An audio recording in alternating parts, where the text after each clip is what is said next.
TNN Motorsports presents live exclusive coverage of the Miller Genuine Draft 500 from the Monster Mile at Dover, Delaware. It is a perfect day to go racing here in the first state. Temperatures near 80 degrees, bright sunny skies gleaming off this brand new concrete surface. Hi everybody, I'm Mike Joy. It is bright down here. The track surface, the technology of tires, and the continued rush to stardom of NASCAR's young guns are the stories that top our list today, so let's get right to it. Way down at turn number 1 earlier today, Buddy Baker and Ernie Irvin had a look at track conditions. Mike, I'm down here with a guy that gave us a tremendous lot of pleasure watching races here at Dover, Delaware. Ernie, the racetrack is so white that the glare off of it, a lot of the drivers are changing the shields in their helmets because the glare is so much they have to go to a darker lens. But there's some other things that really make this racetrack unique now. Well, I tell you, I think the transition to the racetrack has changed a lot. When you get into turn 1, you used to like come over a hill and drop down the hill. Now the transition is more of a smoother one. And I think that's going to make for a more competitive race. Well, I'm sure of that. Randy? Last weekend, Jeff Gordon's race team was fined $60,000 for having an illegal hub and wheel assembly on the right front. They came here to Dover. Would you think that affected their speed? They're all legal this week. It didn't affect him whatsoever. He's on the pole with a new track record. Last week's over. I know the car's quick, but you had to make changes this morning. Yeah, you know, I mean, this team is a lot stronger than that, and the best way to handle pressure is to perform, and we did that. And, you know, Ray Evernham and this whole DuPont crew have just been awesome this year, and we're not going to let anything like that hold us back. But we did have to make some changes with the tires. You know, we only got about 10 laps this morning, so whether we made the right decision or not, we're just going to have to find out. But, you know, I think in the long run, if we're there at the last 100 laps, we're going to have a car to beat. Okay, good luck, Jeff. On the outside of row 1, another great qualifying effort for Ward Burton in the Hardee's number 31 Chevy. Now let's go to Glenn Jarrett. Well, thanks, Randy. And one of the reasons that they had to make the changes that Jeff Gordon mentioned a while ago is the tire situation here at Dover. In yesterday's Busch race, they ran into problems. They were supposed to run the same compound. Despite all the extensive testing that Goodyear did, the tires blistered yesterday. They were taking a shot in the dark. They did not know what to expect. So last night, they brought in all new tires. As you see, we're in Dale Earnhardt's pit here right now. Each team is allotted 6 sets of tires to start the race on. There are 5 here in the pits, 1 on the car. That is it. So a lot of anxious people down here. They don't think that the tires will last that long. Goodyear says they will. Mike? Thanks, Glenn. They have fired engines here at Dover Downs for the first test of the new concrete over the 500-mile distance. We'll be right back with you live on TNN.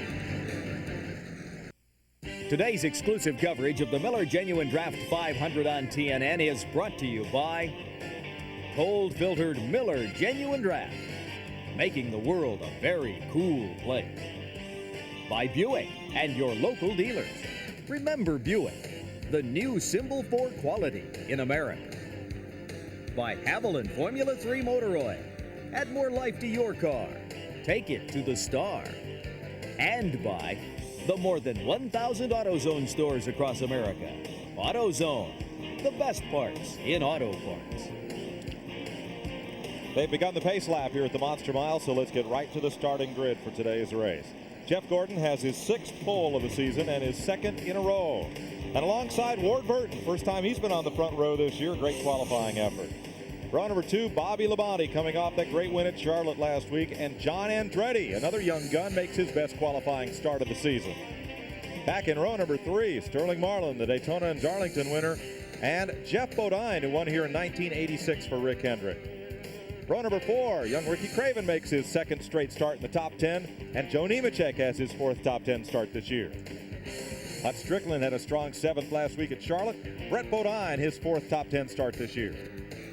Jimmy Spencer has 3 top 10 finishes here, and Michael Waltrip finished 3rd last week.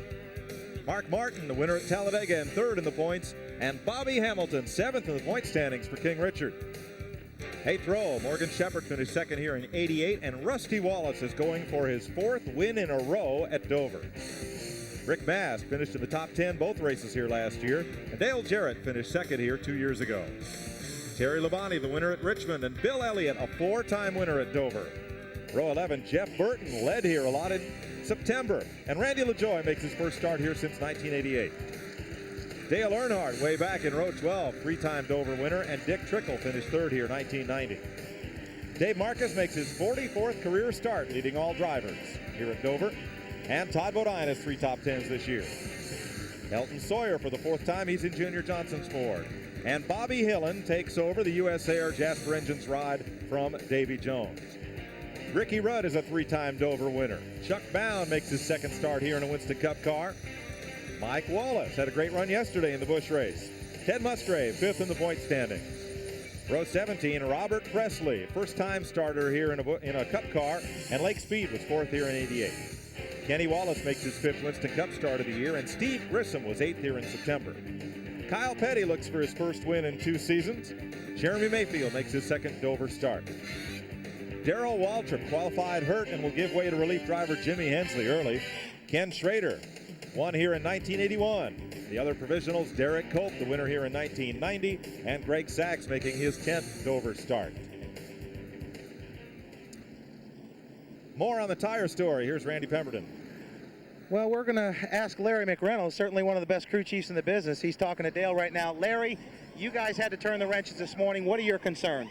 Well, you know, this tire here is a lot similar to what we've run here before, last year and the year before, even though it was asphalt then and being concrete now, but that's all we had to go on. So left here last night, went back to the hotel, ordered a pizza, and scattered all my notes out from the past 2 years, come in and made some premeditated adjustments before the practice this morning, and we seemed pretty good. So that's about really anybody had to go off of. It's a little tougher tire than what we had here the first 2 days, but it's a little different construction. Thanks, Larry. Everybody's crossing their fingers down here, Mike. I want to know what compounded cheese was on that pizza. Here's your AutoZone race analysis for today, brought to you by the more than 1,000 AutoZone stores across America. AutoZone, best parts and auto parts. 42 cars, 38 qualifiers, and 4 provisionals start today's race over the 500-mile distance.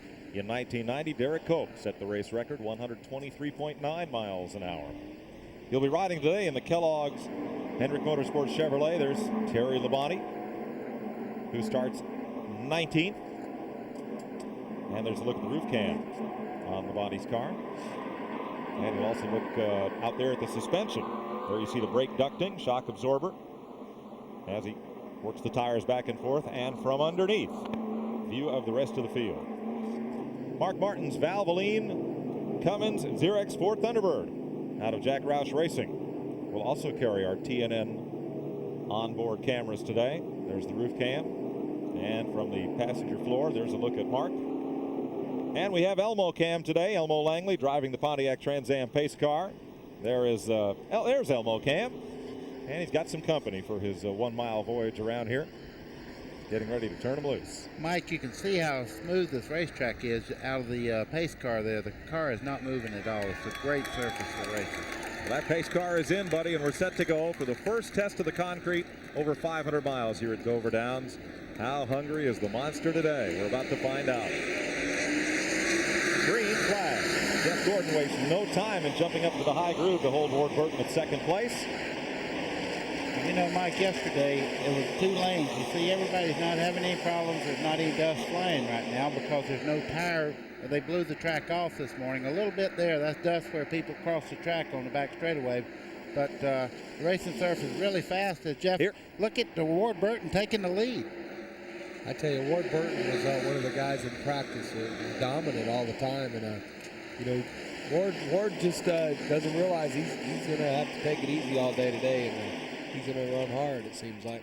Ward Burton had a great qualifying run to start on the outside pole. He said, "We don't even have a qualifying engine. Think if we'd had one."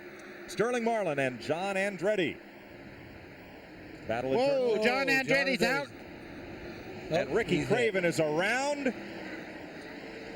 And everybody else is on the brakes. Oh, Bobby Hamilton, Rusty Wallace. Rusty's not in the fence. Mark Martin is that. I see Dale Jarrett's car, it looks like, on Terry the metal Labonte, part. look at this parking lot. Wow. It'd be easier to tell you who's not in this crash. There's Morgan Shepherd. Here's Terry Labonte. There's our Kellogg's car. There's both our in-car cameras. You're looking at Mark Martin's car. There's Chuck Bound pulling away. Yeah, Rusty run in the back of him. Rusty run into turn 3 on the outside, got way out of shape. Just caused a big wreck. One of our here in one of the spots. You see the spotters from that shot of Mark's car up on the roof of the new Skybox Suites at Turn 4 is where all the spotters are stationed. So everybody had a good look at what happened up there. There's Dale Jarrett's in that one. There are the spotters. I haven't seen it back, but, you know, it really looked like John Andretti just got loose. Wow, look at the front end of the Robert Yates car. Yep. All right, there. The purple car is Andretti, 37. That's Andretti there. He gets a little bit loose. Touched. Nobody touched. He's loose there. Back end's coming around. This starts a chain reaction behind him. There's Ricky Craven, 41. Joe Nemechek, 87. I think Brett Bodine may sneak through there in 11. Looked like maybe Rusty got into Mark. In the aftermath. Well, Brett Bodine snuck right through there. Nice move. Here's a second look at it. There's no contact. He just gets sideways right there. And on this racetrack, you're running so fast up off the corner. It's just hard. They make contact there. Ricky Craven hits him on the left front. That turns him sideways. And then after this, it looks like Rusty may have got into Mark a little bit. And then I don't know why Dale Jarrett come flying up through there. Look at Ricky Craven in that Kodiak car. He's going to bring that car around. I don't know how Brett Bodine misses him. He's going to save it and drive it away. Wow. You'd like to say that's skill, but that's probably luck.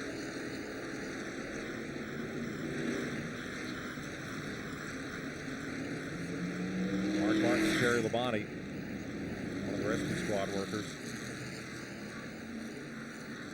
Hard to believe so many good cars are out of this race early. This looks like one of those first lap Talladega crashes. Let's get an update on John Andretti. Randy? John Andretti has been taken out of the Little Caesars Ford and put into the ambulance. I saw him get out, stand on his right leg, could not put weight on his left leg. He was grimacing severely. He is definitely hurt to some degree. They're going to take him to the infield care center, to say the least. That's the story on Andretti so far. And Glenn Jarrett's with Mark Martin. Well, Mark, awfully hard impact there. What happened? I don't know. Some dummy just run into the back of us and wrecked us again. I could see the 37 car spinning up in front of me, and, you know, you couldn't go. Somebody from behind just peeled us in the back end, and it would have been all right, but that started the track to get blocked, and then everybody wrecked, you know. And I just don't understand why people can't ride around for a while here, you know. There's no safe place on the racetrack because somebody from behind will run over you running wide open. Well, obviously you're okay. The car is severely damaged. Any chance of going back out? I don't know.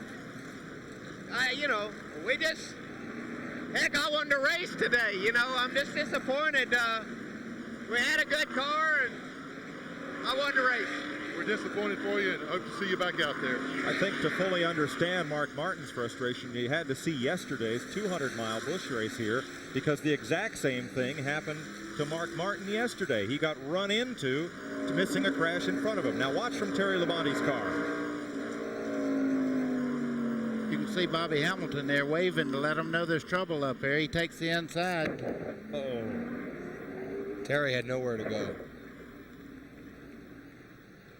Now watch from Mark Martin's car.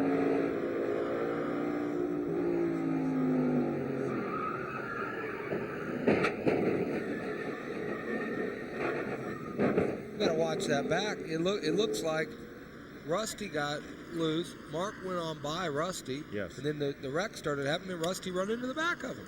That's what it looked like. You see Terry Labonte's car, Ricky Rudd's car. We haven't mentioned Ricky, and that's Lake Speed standing on the right side of your screen, whose car is also involved. Here's another look from the in-car from the roof cam. And Rusty got loose.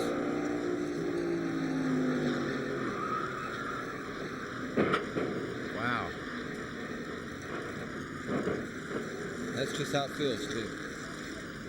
The Monster Mile has a big appetite for race cars. What an appetizer it's gotten on the very first lap here. We'll be right back. Welcome back to Dover Downs. We're under caution for this wreck on the very first lap that began when John Andretti's car got loose in turn 4. See if you can see how your favorite driver did or didn't make it through here.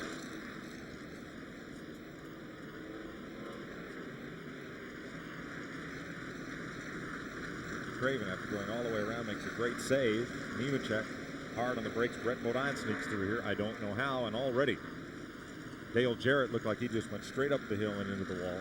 There's Michael Waltrip down to the bottom of the racetrack. He gets through.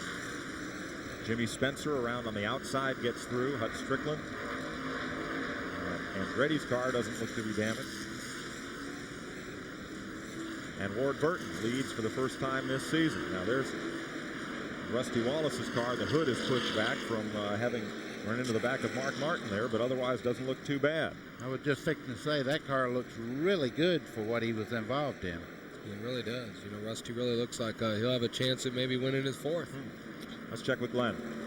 Well, guys, I'm in Ricky Rudd's pit. This is his crew chief, Billy Engel, and you're making all kinds of motions and signs to Ricky. A chance of getting back in there? Yeah, that's what we're trying to do. I was trying to get Ricky to tell me what damage he could see, if we had any fluids leaking, oil or water or whatever. I got the guys back in the garage area right now getting things ready, radiator, oil cooler. We thought maybe the rear end housing may be bent, but he said maybe just a wheel here. The housing may be okay. We're going to do all we can to get back out there and get some points for this Tide Ford. All right, you got a pretty good vantage point from here, Billy. You're way down toward the corner. Could you see what started it? I didn't see exactly what started. I know what got us. We were almost cleared of it, and the 32 come off of the bank in there and got into the side of us, and that kind of started a chain reaction. Okay, they're getting ready to do a lot of work right now. We're going to let them get to it. There were several chain reactions. Look at the spam can. Well, Mike, I tell you, that from the first impact when Andretti come across, anybody that was in that wreck either got tagged from behind or just had nowhere to go. And if you made a move to the top part of the racetrack, Dale Jarrett was hit from behind. You could see that there were 3 cars directly behind him. One of them tagged him and turned him straight into the wall on the outside. So it's just like on a freeway. It's a chain reaction. And look who started in 23rd place and missed it all. Yeah, I tell you, you know, Dale Earnhardt's the master at getting around things, and you know, I wish we had an in-car camera to see how he actually did that. You know, I'd like to know. Got a little dent in the hood there. A little dent. Let's go to Randy. He's with Todd Bodine, who I didn't see Todd's car involved in that crash, but apparently it was. Oh, boy. Unbelievable. Todd's car was one of the first ones to the Dover junkyard back here. Todd, how did you see it? What happened? Well, the first thing I saw was Mark sideways. I let up and got in the back of Dave Marcus and then slid up and got in the side of Dale Jarrett. Just it's typical Dover. Somebody gets sideways, the track gets blocked up, nowhere to go, and everybody just piled in there. Okay, that's Todd's story. He's going to go to work on this thing. He's a great fabricator and mechanic in his own right. He'll be back out there in a hurry. You can bet on that. 18 cars were involved in this first lap crash. The all-time record for NASCAR. 37 cars in one crash in a 1960 modified sportsman race at Daytona. 37 cars, but 18 were involved in this one. Jeff Gordon started today's race on the pole. An interesting story and kind of a hometown hero up in this area is his crew chief, Ray Evernham. I've always been involved in racing, always. You know, as a kid, I never wanted to be a fireman or an astronaut or a policeman or any of that. I wanted, you know, I was crazy over cars. When I was 18 years old, I drove a race car at Wall Stadium. Drove race cars full-time until 1983. Built and drove my own cars. And in 1983, I got a big break. I got to go to work for Roger Penske and Jay Signori at the International Race of Champions. And right there is when I learned about the big business of auto racing, you know. Ray Evernham's driving career came to a halt in 1991 when he suffered a head injury in a grinding crash. After an attempted comeback, his destiny began to take shape as Ray got a glimpse of his future. Andy Petrie, the crew chief on the Goodwrench Dale Earnhardt car, called me one day and he said, look, my buddy's going to start this 5-race Busch deal, and we got this Gordon kid, and how about coming down and running it for us? I said, well, all right. You know, I had seen Jeff on ESPN and watched him race and you know, saw him on Saturday Night Thunder and all that, and I thought to myself, well, great, you know, I'll go and see if the kid is for real. And when that kid buckled up in that car, I knew what I'd gotten into because he was a keeper. His success with Jeff Gordon has allowed Ray to settle into his crew chief role and satisfy his desire to win in a different way. I'm finally starting to be able to see some of my dreams through his eyes, and I don't miss driving the race car at all as long as I'm with him. You know, there just seems to be, you know, if it's a magical mix, I don't know what it is, but I really enjoy being around him. Today's exclusive coverage of the Miller Genuine Draft 500 on TNN is brought to you by Napa. We keep America running. Rusty Wallace still works on pit road as the field goes by. He has lost a lap in the pits. A penalty from NASCAR because he ran the stop sign at the end of pit road the last time he was in to make repairs. They were trying to keep him on the lead lap. So now they continue work as he has gone a lap down. Here's who was involved in this crash at turn 4 on the first lap. John Andretti, Todd Bodine, Bobby Hamilton, Terry Labonte, and Dave Marcus. Morgan Shepherd, Elton Sawyer, Dick Trickle, Lake Speed, Dale Jarrett, Bobby Hillen, Ricky Craven, Randy LaJoy, Jeff Burton, Ricky Rudd, Chuck Bound, Rusty Wallace, Mark Martin, and Dale Earnhardt. The largest Winston Cup crash ever. 24 cars in the 1990 Firecracker 400 at Daytona. They had a 24-car pileup, a 21-car pileup at Talladega in '73. Here's how they're running, those that are running. Ford Burton in the lead here after 12 laps. Ernie, you remember that July 4th wreck in Daytona? I think I run into you 4 times in the same wreck. Oh, that's just part of it, though. In addition to our in-car cameras today, we also have communication with several of the drivers thanks to Racing Electronics. Now let's see if we can hook up with Michael Waltrip in the Pennzoil Pontiac. Michael, this is TNN. We've just been looking at replays. How did you miss all that? Lucky guess, I think. I guess it was. It was. Did that all start to unfold right in front of you, or did you have a little time to react? Well, I saw John up high up of turn 2, and so, you know, this place is just terrible to try to race on. What you saw just then was what Mark was trying to say yesterday, but couldn't quite get it out. I saw John up on the outside, and I was just waiting for him to get turned or turned, and he did, and I thought it was just going to be a one-car deal. He's just going to spin up high, so I went low, but then some more of them got into it. So it's just real tough. All these guys that build these cars work so hard, and you know there's a pretty good chance when you start this race you're going to get wiped out at some point. It's real stressful for the drivers and the team. But the Pennzoil Pontiac escaped round 1. We'll just try to keep on going here. I want to say hello to everybody back in Owensboro, if you don't mind, Mike, and tell them to stop by our little shop there and see us. Okay, thanks, Michael. Good luck the rest of the day. Michael Waltrip. Let's go down pit side and visit with Ricky Rudd, who's got some severe damage on his car. Ricky, the biggest wreck I've ever seen. It wasted a lot of cars. Well, it really did. It's a sad situation, you know, early in the race. I couldn't tell what triggered it, but, you know, this when you qualify poorly, that's what puts you in the middle of things like that, but I don't believe I've ever seen one that big. Okay, Ricky, can you get back out there? Your car's not as badly damaged as some. It's pretty bad. We got on the brakes. We missed the wreck, and then the wreck happened again behind us and shoved us into it, but it beat tied Ford up pretty badly. We're just going to try to go out there and patch it up and ride it out for points. Ricky, rumor has it 8 out of 9 cars back here just happen to be Fords. Wow. 19 cars in all received some damage in that accident. Ricky Rudd started 29th today. 14 laps are complete. We're under caution. And we'll be right back.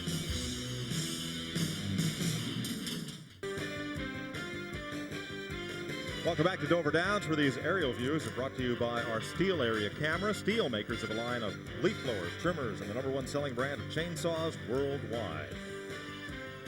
15 laps are complete. There's a look at our eyeball in the sky. It brings you those pictures. And here's another one of our TNN cameras. That was the bumper cam on Terry Labonte's car. And I use the term was. That's accelerated depreciation right there. Boy, that's advancement. Yeah.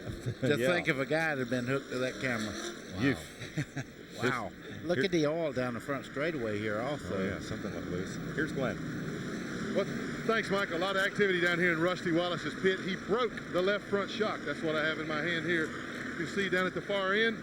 Broke off right here where it bolts to the suspension. Broke the Heim's joint right off. They had to do a lot of work. They had to line the thing back up. Rusty complains of a vibration in the car. They've been in several times to recheck things. They've done the most they could do right now. He's one of the fortunate ones. Randy Pemberton. Well, one half of the Burton brothers still paces this pack. That's Ward. I'm back here with Jeff. Your Ford's damaged, but not badly damaged. Tough break. Hey, it's really not bad. We just got a body and a radiator and an oil cooler and stuff, so we'll get back out and race. Like you said a little while ago, you can still manage the top 10 at this place. Get out. It was only 15 laps gone, so we're going to work hard. Need to tell my wife, Kim, I'm okay. Keep looking because we're going to get out there and back racing. Okay, good luck when you get back out there. Stay safe. There's his brother Ward outpacing the field. First time he's led a Winston Cup race this year. Ward Burton started on the outside pole. In one lap, we'll go racing. Right behind Ward Burton here, it's the kiddie core. I mean, here's Ward Burton, Jeff Gordon, Bobby Labonte, and then that old soldier, old bearded Jeff Bodine at age 45. That old Jeff Bodine, you know. I tell you, it was a lot of young people that had qualified really good up here today. Mike, one thing, Ward Burton come up here and tested a bunch up here. So did the 24 car of Jeff Gordon. So those two guys are up front because they did a lot of testing. And a lot of people didn't come up here because they thought the racetrack would change a lot in between the test and time to qualify. Now catch this. I live with fear every day. But sometimes she lets me race. Boy, I ought to have that one on. You know where you can get that at, the No Fear place, I'm taking my dog out of this fight. I wish I hadn't said it. Well, the average speed so far, put your ticket book away, Officer Krupke, 49.9 miles per hour. The slowest ever Winston Cup race was in 1952. I'll tell you in a minute. First, here's Randy. John Andretti's walked out of the infield care center. Got a little limp there. You okay? Yeah, I'm fine. I'm just a little discouraged. Figured Dover's a long race, and get caught up in something early is just not any fun. And we needed a good run. It came our little Caesar's car and qualified good, but our day's over now. As we get ready to get back green, do you know what happened? Well, I was running on the outside, and I don't know what. We got to kind of keep the guy down, tug low, and I don't know whether I didn't leave him enough room or what, but he got up in the backside. Reflex. John Andretti out of the race today. You see Rusty Wallace making a move on the inside on Jeff Gordon there. He's trying to get that lap back that he lost just a little while ago. He makes that move. Rusty Wallace says he's one of the fastest cars here. I talked to him before the race starts, and you can see he's by Gordon and moving up on the lead. He's going to have to catch Ward Burton, though. The Hardy's car is supercharged. He's flying. Now, Dave Marcus is a lap down. He was also involved in the accident, the Olive Garden Chevy, number 71. Boy, that thing's an aerodynamic brick, but he's running well, Marcus is. I tell you, a lot of times you knock some sense into these cars. They seem to handle better after you wreck them. Dave has run well here at Dover on many, many occasions. That's Robert Presley in the 33 there on the outside. He's losing a lot of ground. You can see the outside groove is not the place to be in the corner right now. A lot of these drivers, didn't have much practice on these tires. Definitely the tire is going to be something that's going to last a lot longer today and make it where the race is going to be able to run the full amount. So I think that a lot of people just haven't got their chassis set up exactly like they like. But Ernie, isn't the rubber compound they're using on these tires harder than what they had here yesterday? So the cars, will they not grip the racetrack as well? Right. I mean, they're not going to grip as well. And what they do is they have less rubber on the racetrack now, less on the tire. So that way it can dissipate the heat. They were generating too much heat. The track is so smooth that it doesn't, wear the tire out. Third place battle, Bobby Labonte 18, Jeff Bodine in 7, Sterling Marlin number 4. I was just fixing to say, Sterling Marlin's putting a lot of heat on Bodine right now from behind. This car's a rocket ship up out of the corner. Watch it gain right here as he comes up on the straightaway. That car is moving. That's the Kodak Chevrolet, the Morgan McClure entry. Squeeze play down there in the corner. Easy greasy. You got a long ways to slide today. I'm going to tell you, this is real early in the race to be doing that. But as you see, Sterling knows he has a very fast car. And he had the pass made, but Bodine dropped back just a little bit as he entered the corner. Now watch Jimmy Spencer in that Camel Ford, number 23, right behind Joe Nemechek. He tried to take the spot away last lap. Didn't have any success with the move right there. Well, Mike, as you well know, Jimmy Spencer's got two speeds, wide open and then garage down there. Bodine goes around. Didn't see any contact. If he can keep it near the wall, it may just be a one-car incident. It is. Mikey just got a little bit up out of the groove there, and around it come. He hit the inside wall pretty hard there, too. Not nearly as hard as last year here. What a grinding crash that was. Roof flaps came up, did their job to keep that car on the ground. And again, Ward Burton will lead them to caution. Dave Marcus does not get a lap back from the leader. And look at Bodine's able to drive that car away. The left front's flat, but he's going to bring it around for service. A lot of sheet metal damage, yeah. Right front's flat. Here's another look at it. See Bodine there. Back end just starts around. He was right down on the, in the bottom. Just got loose. Boy, when it gets around that far, you're just a passenger. Yep. Look at Michael Waltrip there. Michael's been near about every wreck. look at the car in the back here, right behind Spencer Earnhardt. Obviously just buying his time. Well, the hits keep on coming here at Dover. The Monster still has a hunger for these race cars on the new concrete surface. 26 of 500 laps are completed. Today's exclusive coverage of the Miller Genuine Draft 500 on TNN is brought to you by the makers of Prescription Strength Desinets, the Doctor's Cure. Getting ready to go back to green. Of the 18 cars involved in that crash, 9 of them are out of the race, at least for now. We're about to go back to racing. Quickly, here's Glenn. We're in Dale Earnhardt's pit. He chose to came in, changed all 4 tires. Richard, you've looked at them. What do they look like? Well, they look real good right now, but we had a little work on the front end we needed to do, and we picked up a bad push, so we're working on that too. You put those tires back on later on if you need them? Yeah, we'll have them ready to put back on. Okay, the work continues on Earnhardt's car. That nose damage that he had when he got through that wreck, he did tag somebody. As Richard said, made it pick up a push. You can bet they'll keep working on it. We're back to green. Ward Burton hauls them off into turn number 1. Again, Dave Marcus cannot get back on the lead lap. Rusty Wallace right behind is also a lap down from that first lap crash. Ward Burton leads this race over Jeff Gordon, Bobby Labonte, Sterling Marlin, and Joe Nemechek.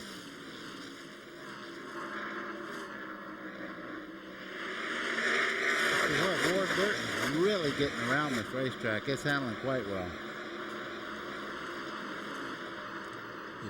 All weekend, Ward's been one of the guys that when he unloaded off the truck, he was 3 or 4 tenths quicker than everybody. And Jeff Gordon ended up with the pole, but Ward Burton was definitely tough. Mike, that's the argument on the wind tunnel right there. Look at Dave Marcus in third. That's the ugliest thing you ever wanted to look at, and it's just flying down the racetrack. I remember when Earnhardt tore off the whole nose at Bristol the first race. And he ended up getting a lap back. So, I don't know about this aerodynamics, if it's meaning that much on certain racetracks. We'll see. Here's Glenn.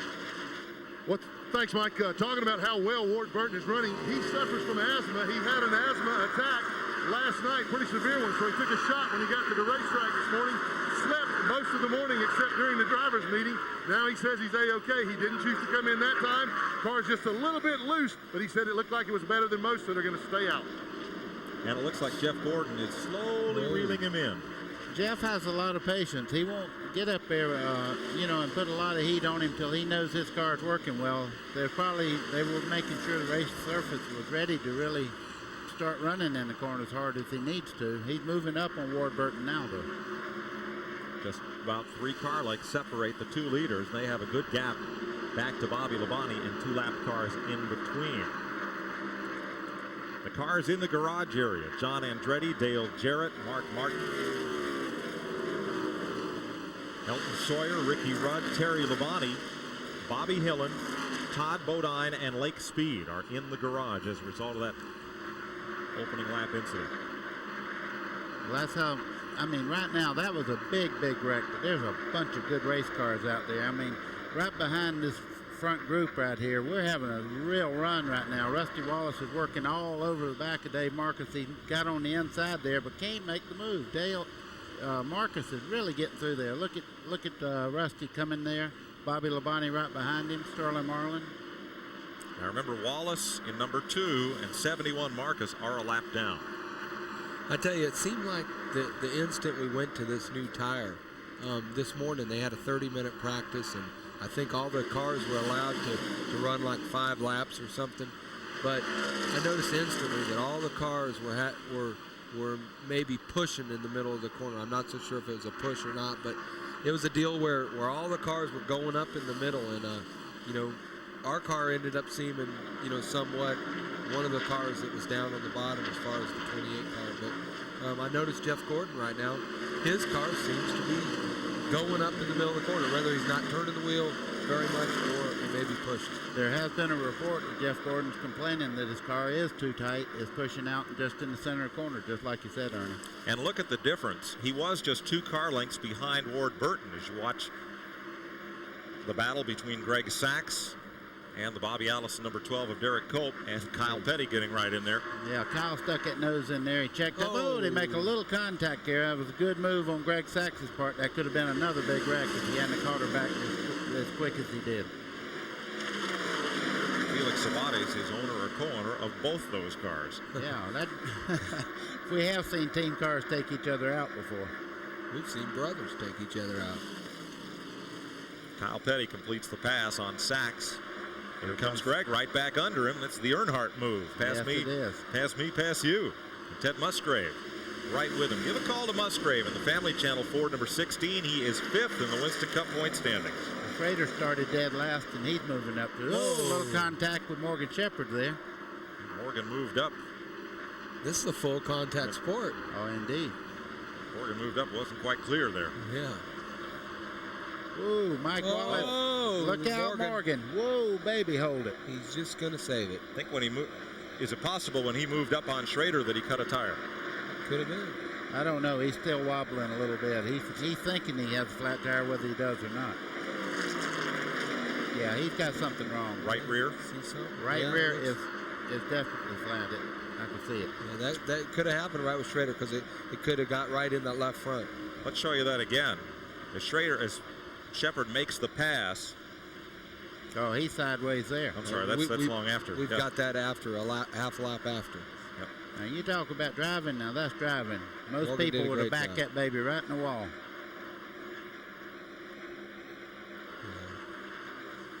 Yeah. Now, he's congratulating himself right now, Mike. Yeah, we really need a look of the contact half a lap before that. Yep. You can see the right rear as he's going in the pits here. It's definitely flat. Shepherd will pit. Caution is out. There is a bit of the tire from Morgan Shepherd's car, and that is the reason for the caution. Now here's the contact. All right, now watch 21. That's Shepherd on the inside. Okay, it looks like he's just coming up on Schrader right there. That was behind the tire. Just smoked a little bit. That nose could stick out far enough. Well, there's the mark on the right rear. Yeah, it's right on the tire. Right at the tire. Yeah. So Shepherd makes a pit stop, comes back out. Chuck Bowen is back in the race with what's left of the Active Motorsports Chevrolet. It looks like it's like all the leaders will probably pit right now. You know, just I think everybody's going to want to check these tires out, and they'll have them to put on later. Boy, every crew member standing on the wall now, waiting on the car to get here. Yeah, and here they come. We're on lap 43, so yeah, Jeff Gordon. Now Rusty Wallace will stay out on the racetrack, which will put him on the tail end of the lead lap. And I reported Dave Marcus is a lap down. He has actually lost 7 laps making repairs from that first lap crash. On pit road, in Ward Burton's pit, Glenn Jarrett. And the crew is going to change all 4 tires. We'll get a good look at how they look right now. And also, I imagine they're going to try to tighten it up. As I said, he's just a little bit loose. Jeff Gordon, on the other hand, is on the pit right in front of Ward. They're going to try to loosen him up. He's a little bit tight. So, funny thing, when Ward was getting ready to come in, he radioed the crew chief, said, well, what are we going to do? We're going to come in? And the crew chief said, yes, and follow everybody else. Ward said, hey, man, I'm leading the race. I need nobody to follow. Jeff Gordon had a great pit stop, beat him out. Ward looks like he'll get out 3rd. Thanks, Glenn. He is coming out 3rd in line after those pit stops. Jeff Gordon, Bobby Labonte, Ward Burton. The oldest of those 3 drivers is 31. There's Earnhardt coming back out after his stop. Let's check with Randy. Well, guys, I've been back in the garage here watching the progress of some of these cars. Came back out to watch Earnhardt's last pit stop. It was 4 tires. They took a half a rubber out of the right front. They took all the tape off of the front grille. His water temp was up to about 240, so there is a little concern not only for handling in here in Earnhardt's pit. Glenn Jarrett, you got a story on tires? Yeah, thanks, Randy. These are the tires that just came off Ward Burton's Hardy Chevrolet. This is the right rear. Still good tread left on this tire. They can use it again. Move on over. These are the left sides. They didn't expect any problem. There are none. The big concern from yesterday was the right front. They blistered. There is no blister on the tire. These tires look to be in good shape. I imagine that they're going to air them up, get them ready to go back on the car. That's good news, and I'll tell you, a call to Leo Mel and the folks at Goodyear for taking a very bold step, withdrawing the tires they brought to this track to run, bringing in a whole new set of tires this morning for the teams to test and run in this race. We are 45 laps complete. We'll be right back. Today's exclusive coverage of the Miller Genuine Draft 500 on TNN is brought to you by Pep Boys Automotive Super Center. 47 laps complete here at Dover Downs. We're under the third caution of the day. This for tire debris from Morgan Shepherd's Citgo Ford. The slowest Winston Cup race in history.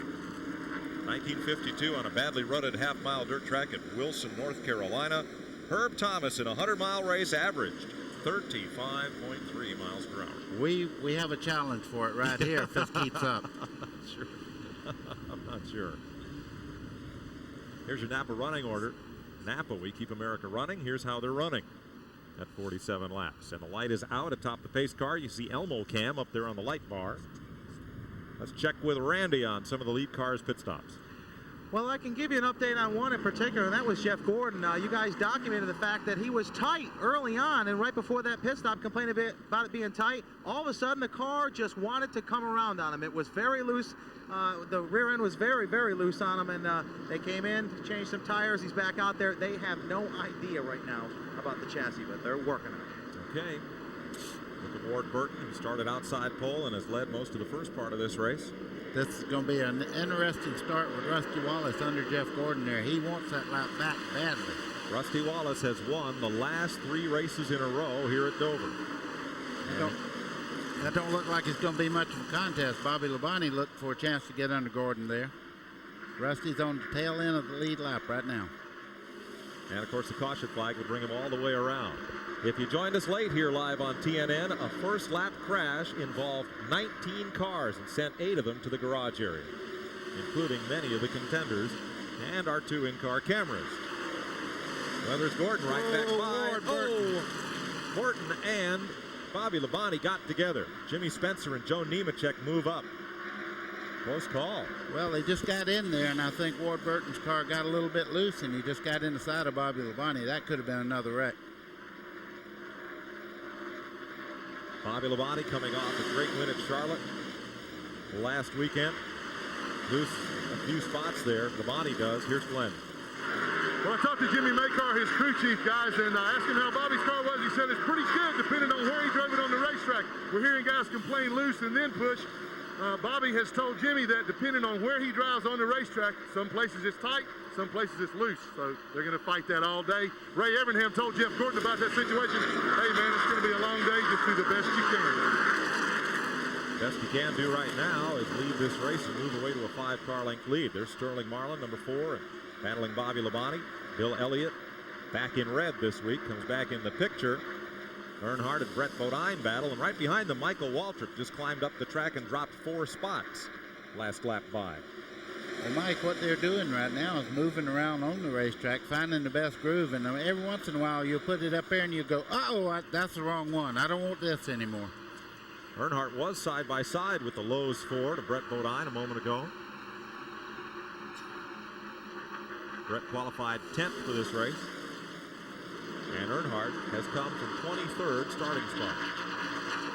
His first day qualifying run would have put him in provisional land. Look at Michael Waltrip, though. He's running very, very well. He's making the move on Earnhardt as they go down the corner. Nope. He closed the door as they started in the corner, but Michael's car is really running well right now.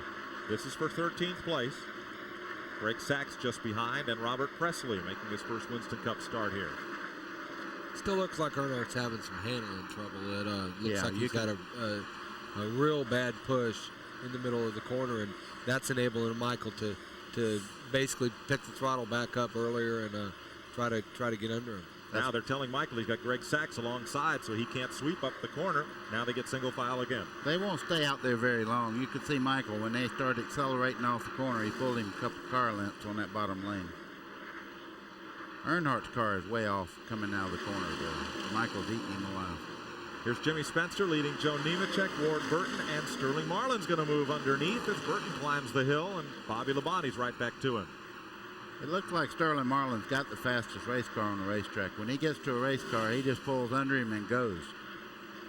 From second on back, this battle's for sixth.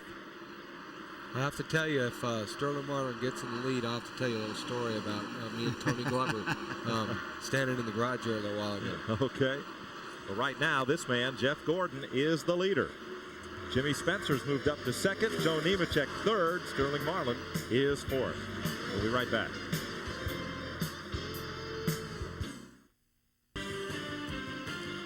Jeff Gordon has a bit of daylight between himself and the second place car. He also has Rusty Wallace, who is one lap down, and there's Ricky Rudd, who is back on track with his tied Ford.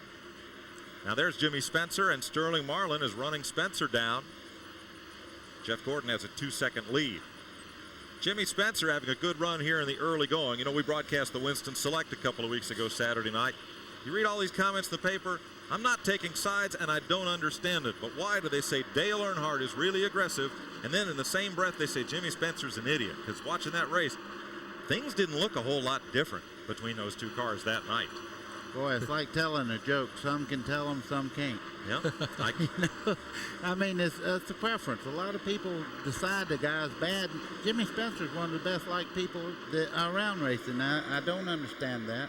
But, you know, if he's around the wreck, everybody goes, well, Jimmy Spencer caused it. And it's not fair to blame him for everything that happens on the racetrack. Both he and Earnhardt have tremendously aggressive driving styles on the racetrack. And the only thing anybody could point to as a difference between them is Earnhardt wins a lot. And on this level, Spencer yet hasn't. He's won 2 times. A lot. Yeah. I mean. Okay. Right.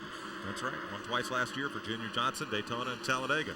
This man won the Daytona 500 the last 2 years in a row. Sterling Marlin has 2 wins on the season and is third in the Winston Cup points. Second place point man Mark Martin. His car is still in the garage area. Boy, you see the 4 car there of Sterling Marlin. He has won a race that you have to be really tough to win, and that's Darlington. So he comes in here, you know, this morning he said the old car is not doing like I want it to do. It's got a lot of straightaway speed, this, that, and the other. He's one of the fastest cars out there, so he must be like old Harry Gant. If he could find something wrong with the carburetor, he's going to be tough that day. Harry always had something wrong with the carburetor, didn't he? Harry always did. Here's your 4th place race. Joe Nemechek in the Burger King 87. Bobby Labonte, the Interstate Batteries number 18 that sat at Victory Lane last week at Charlotte under the lights. Well, Bobby Labonte is setting a pace pretty much like he did in the World 600 last week. He's sitting back here. He's not really racing that hard. He's biding his time. I'm sure he's waiting to see what he needs to do to this car to make it really good for later on in the race. Yeah, I talked to Bobby right before I came up here, and Bobby said his car was really good, but he just didn't know about the tires and what was going to happen. And he said, you know, he says, I'm going to just try to bide my time, and hopefully it'll come through in the end. Now, they had Bill Elliott's car painted black last week at Charlotte. I think he just got passed here by the real Batmobile. I'm going to tell you, I'd have painted it back red if I'd hit the wall hard as he did in Charlotte. That thing really crashed in hard. You know, Bill Elliott is such a great race car driver. You just go back a couple of years, that was the most dominant car on the racetrack. He's rebuilding the team, and it just takes a little time to get everything back in harmony again. He'll be okay. Right behind the 26 of Hunt Strickland, Kenny Bernstein apparently has announced that team is for sale at the end of the season. Bernstein wants to devote a little more time around home and to some other pursuits. It was rumored that Dale Jarrett would buy that team. In the paper this week, Dale said that's not so. I don't know who will get it, but those guys really work hard. That's a great race car, and they want to get up front. Charlotte, they were up front quite a bit. Up front, Jeff Gordon passes Dick Trickle in the Quality Craft Quality Care Ford. There's a look at Jeff Gordon's pit. We'll be right back. Welcome back to Dover Downs. I'm Mike Joy with Buddy Baker and Ernie Irvin. Watching Kyle Petty move his way up through the field. He's put the Coors Light Pontiac well up in the top 10. Mark him at 6th position right now. There is his progress through this race. Kyle began the day deep in the field, 37th. Yeah, that's Bobby Labonte just in front of him there. He was almost half a lap back just about 15 laps ago. And you talk about a guy that's on the move. That car is right on the bottom of the racetrack. Coming out of the corner is flawless. Let's check with Glenn.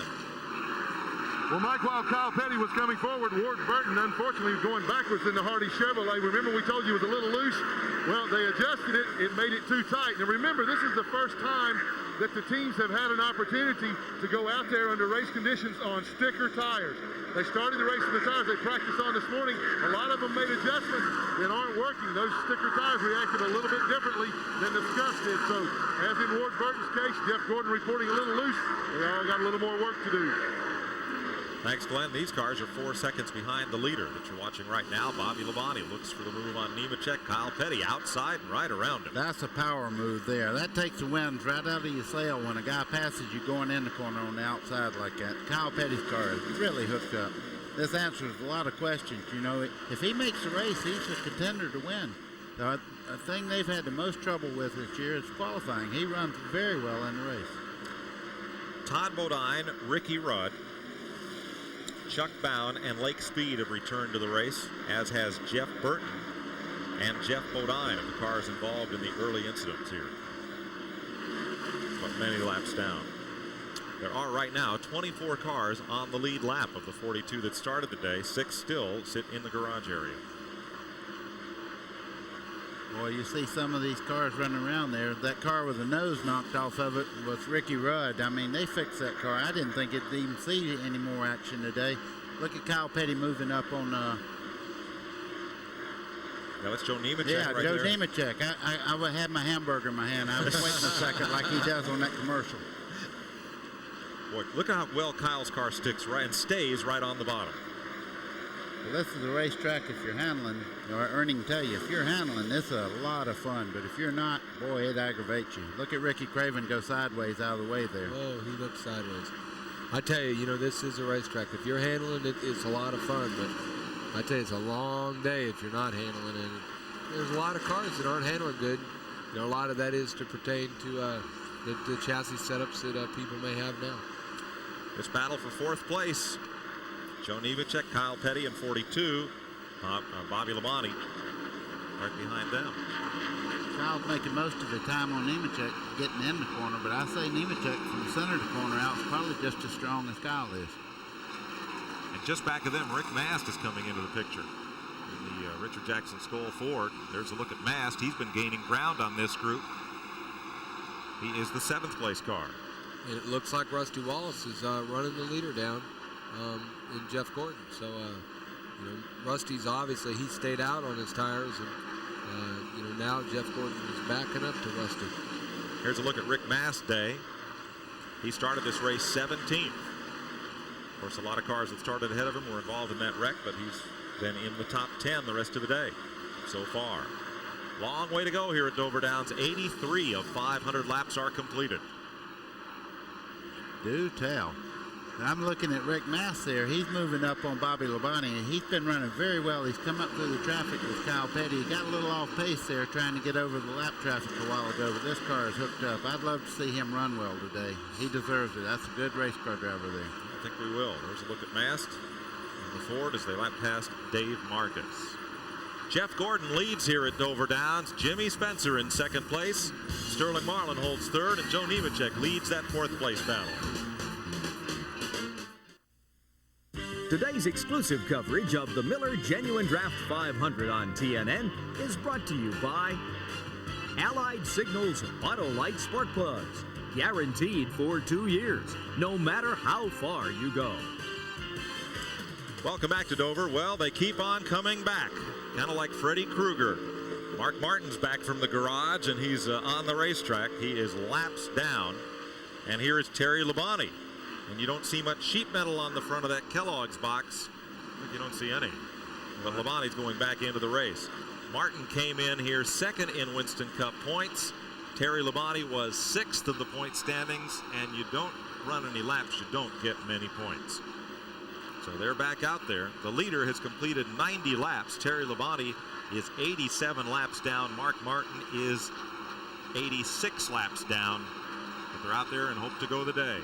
10th place battle here. Yeah, Hut Strickland just went by Musgraves there for the 10th place, and he's really hooked up pretty good. He's coming up through traffic quite well in the Quaker State car there, number 26. I tell you, a lot of the drivers are letting the other guys, if they catch them, they're letting them go, because that's the thing. Good point, Ernie. You're not seeing a whole lot of side-by-side 2- and 3-lap battles here. No, I mean, and I think we're going to get that later.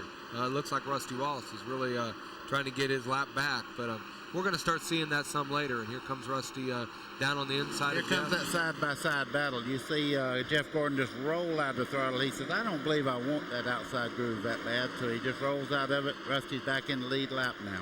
Well, Rusty ran him down about 15, 20 car lengths, so Jeff knows he was faster, and it's just a matter of time. Maybe Jeff will get back going faster. And here's Dale Earnhardt. He's 13th right now, and still coming towards the front. Battling Ricky Craven, and Craven is 1 lap down. It's a little bit like a road race where somebody has the line on you going into the corner. You give them the entry to the corner and then tack right onto them instead of battling them all the way through it. Yeah, that's what it looks like. And you know, probably that's what we should have had at the very beginning of the race, but they threw the green, so, so it changes. Everybody had a plan until they waved the flag. Boy, I tell you, there's a lot of crippled cars out there. You see the noses beat up on these cars like that. That either sometimes will give you a little more downforce on the front, or maybe it makes the front end lift a little bit. Then you have to adjust the chassis. There's a few people like Ricky Craven had a very fast car. He's got some damage to the nose of the car, and he cannot hold his car on the bottom of the racetrack, and he's getting passed over by everybody right now. So Wallace has passed Jeff Gordon to get back on the lead lap as they move underneath the TIC Financial Ford of Kenny Wallace. Wallace went underneath the Wallace. There we go. Well, there are 3 of them in the race. It's bound to happen sooner or later. Right. Boy, that's 2 evenly matched cars there. If that would have been a race for the lead, it would have been a bit tougher to take. Oh, there's no doubt about that. Wallace has won the last 3 Winston Cup races here at Dover. You know, they reported he was having a lot of vibrations in the 2 car there, Rusty Wallace, a while ago. Don't look like anything's vibrating right now. A lot of times you'll get a mismatch in maybe a right rear that's not balanced just right, and it'll vibrate and it'll aggravate you a little bit, but he seems to be back under full speed now. Now, the lap Wallace lost was a result of a penalty for running the stop sign at the end of pit road, trying to make repairs after that first lap crash. Michael Waltrip at number 30, the Pennzoil Pontiac, and rookie Robert Presley at number 33, the Skoll Chevrolet. Let's go back down to the garage area where Glenn continues to mop up after that first lap crash. Well, this is one guy I certainly didn't want to have to be looking for. My brother Dale took a tremendously hard hit into the 4th turn wall. First of all, Dale, are you okay? Yeah, I'll be okay. A little sore, but it is a bad day. You know, what happened? Who hit you? Whoever was behind me, I saw the wreck happen in front of us and waved and tried to get slowed down, but whoever was behind me didn't get slowed down. Hit me about 3 times and knocked me into the outside wall head on then. You know, just killed the car. I hate it for these guys. I think we would have had a good car. We had a good practice this morning, so just bad things keep happening. Well, I'm certainly glad to see that he's okay. And by the way, Steve Clark, Dale's pilot, if you're watching our show on TNN, go to the airplane. Dale would like to go home. Mike Wallace now moves underneath Bill Elliott. Picks up a spot in the Heilig-Myers Ford. Here comes Elliott right back to his bumper as we make 100 laps around Dover Downs. Well, that 90 car is Junie Donlevy's car, and he has won here before with Jody Ridley. So, you know, it'd be great to see these guys do well. If anybody's well-liked in the garage area, it's the boys on this 90 car team. And Mike Wallace had a great run yesterday in the GM Goodwrench Delco Battery 200 Busch race. Here's the 3rd place car, Sterling Marlin. Just out ahead of Joe Nemechek, Kyle Petty, Bobby Labonte, and Rick Mast. There's the rest of that pack. They have spread out just a little bit. See Kyle Petty moving in there. He's trying to catch up to Burton or Nemechek. I don't know why I'm trying to say this is Burton. That's Nemechek in the 87 car. I should know that. That's my dad's old number. They move past Chuck Bound, a damaged car. And Ricky Rudd back onto the pit road. Ricky's car doesn't really look like it has much left on it. No, it looks a lot like all the Terry Labonte's. Yeah. A lot of them like that. Now you can see two different lines through there. Nemechek's going in about a car length higher than Kyle Petty. Kyle Petty is very, very dominant on mile racetracks. He's won at Rockingham. He's been very dominant here. He's got this race car working well. Watch him go. He's on the blacktop there with the left front. How long did it take before somebody tried putting the left front down on the blacktop? They were doing that in practice a little bit, but not much. But you know, it's something that we'll learn more and more about this racetrack as the days go on. We're going to learn a lot more in the 400 laps we got left. I think all the response, though, to the new pavement, rather concrete, the new surface, have been positive. You know, it was very abrasive when they first laid the concrete. They took a 2-ton donut of concrete and dragged it around this track time after time to try to wear down some of the abrasion and have a real good raceable surface here. And all that work seems to have paid off. 106 laps are complete here at Dover Downs. We'll be right back. Today's exclusive coverage of the Miller Genuine Draft 500 on TNN is brought to you by the more than 1,000 AutoZone stores across America. AutoZone, the best parts in auto parts. 112 laps complete. We're just starting to see green flag pit stops. Bill Elliott's been in. Our point standings are brought to you by Haviland Formula 3 Motor Oil. Add more life to your car. Take it to the star. Here's how the points were coming into Dover. Dale Earnhardt led Mark Martin, who spent a lot of time in the garage already today. Sterling Marlin, Jeff Gordon, the race leader, Ted Musgrave. Then Terry Labonte, who also was in that crash, Bobby Hamilton, Rusty Wallace, Bobby Labonte, and Michael Waltrip. Top 10 in the Winston Cup standings after 11 races. Bill Elliott got 4 tires and a chassis adjustment. Robert Presley just on pit road. If you have questions for us here in the booth or to pass along down to pit road, something you'd like to know about the running of this race, we invite you to participate in our telecast. Call toll-free 1-800-451-7331. Operators in Nashville will take down your question, relay it here to the booth, and we'll try to get as many of them answered as possible during the running of today's telecast. TNN, you can't get any closer, and this is just one more way. 1-800-451-7331. That number will be in operation throughout our entire telecast today. Boy, you could see Nemechek, he does not want to give his position up, but look at Kyle Petty on the bottom side. He takes the position away. 4th place. Nemechek kind of come down on him on the back straightaway to protect that entry into the corner, and then he got in the corner a little hard and moved up, and of course Kyle took advantage of it. Hut Strickland is on pit road in the Kenny Bernstein Quaker State number 26, 17.4 seconds. It's a really good stop. You know, that team's really starting to come on, and you know, Hut's been really doing a good job for them. And you know, you hate to see any team have to be for sale, but Kenny Bernstein obviously wants to do something a little bit different, and you know, it's a great race team, and they got some good people there. Mike, as you can see, Jeff Gordon put Rusty back in. He's a lap down again. He's working on Mike Wallace right now, trying to get by him. Mike Wallace in car number 90 is 19th. 19 cars on the lead lap as Kenny Wallace makes a stop. And we're about a dozen or so laps away from the leaders coming onto pit road. It'll be the first green flag pit stop of the day. Now you got to remember, Rusty did not pit when the leaders did, so he's got a lot more laps on his tires than, say, Jeff Gordon does. That's true. Now look at Jeff Gordon's lead. There's Jeff Gordon. There's Jimmy Spencer, that yellow car. Pretty sizable advantage. 3rd place changing hands. Move Kyle Petty up to 3rd. He's past Sterling Marlin. There they are. Well, I tell you, it don't take long. If the car's handling here, it makes it look easy. He got right by Sterling. I'm sure Sterling was looking in the mirror. He gained up on him quick, and this early in the race, you don't fight for position like you do later on in the race. These cars, these teams You may want to look at the stopwatch because the cars that have gotten new tires are flying. Bill Elliott is a rocket, and there is Hut Strickland right out ahead of Jeff Gordon on new tires. We'll get to see because it looks like Jeff Gordon's still running pretty darn good there. You can see Mike Wallace going into turn 3, waving his hand to try to make sure that Hut Strickland knew that he was going to be slower than he was.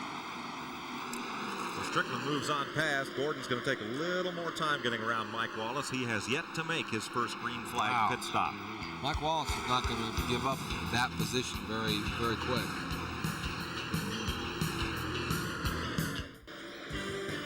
Welcome back to Dover Downs, Delaware. Green flag pit stops for the leaders are coming up. Jeff Gordon leads this race. Jimmy Spencer is second. Kyle Petty now third. Here's Randy. Yeah, we checked in with Ray Evernham in the 24 car, and prior to that, they're going to come in about 4 laps, by the way, and pit this car. They were pushing going into the corners and loose coming off. Now, he's still dominating this race, but Ray Evernham says, we're having trouble trying to decide which end of the car to fix because we're not sure we can dial them both in for him. So we'll see what they do in this next pit stop. I'm assured that they'll make a tire pressure adjustment at least. He's getting a little irritated perhaps with Mike Wallace as you look at your Napa running order. Napa, we keep America running. There was contact while we were away between these two cars. Now, Mike Wallace is trying to stay on the tail end of the lead lap, but look at Jimmy Spencer in 23 catching the leader. Wow, there's a little contact there. They made just a little bit of contact. Mike Wallace goes a lap down. Now, just behind him is Jimmy Spencer. You see his nose come into play here. And just behind him is Kyle Petty. This is a good race now. Battle for the lead at lap 127. Each of these cars will have to pit soon for tires. And Mike Wallace goes a lap down. But Kyle Petty's running a racetrack that nobody else has been on yet. The left side of that car is going through the corner right on the bottom. I tell you, he's got a lot of good racetrack down there. You see him gain on Spencer coming up out of the corner. But look now at Jeff Gordon is pulled away once again. Bobby Hamilton makes a pit stop.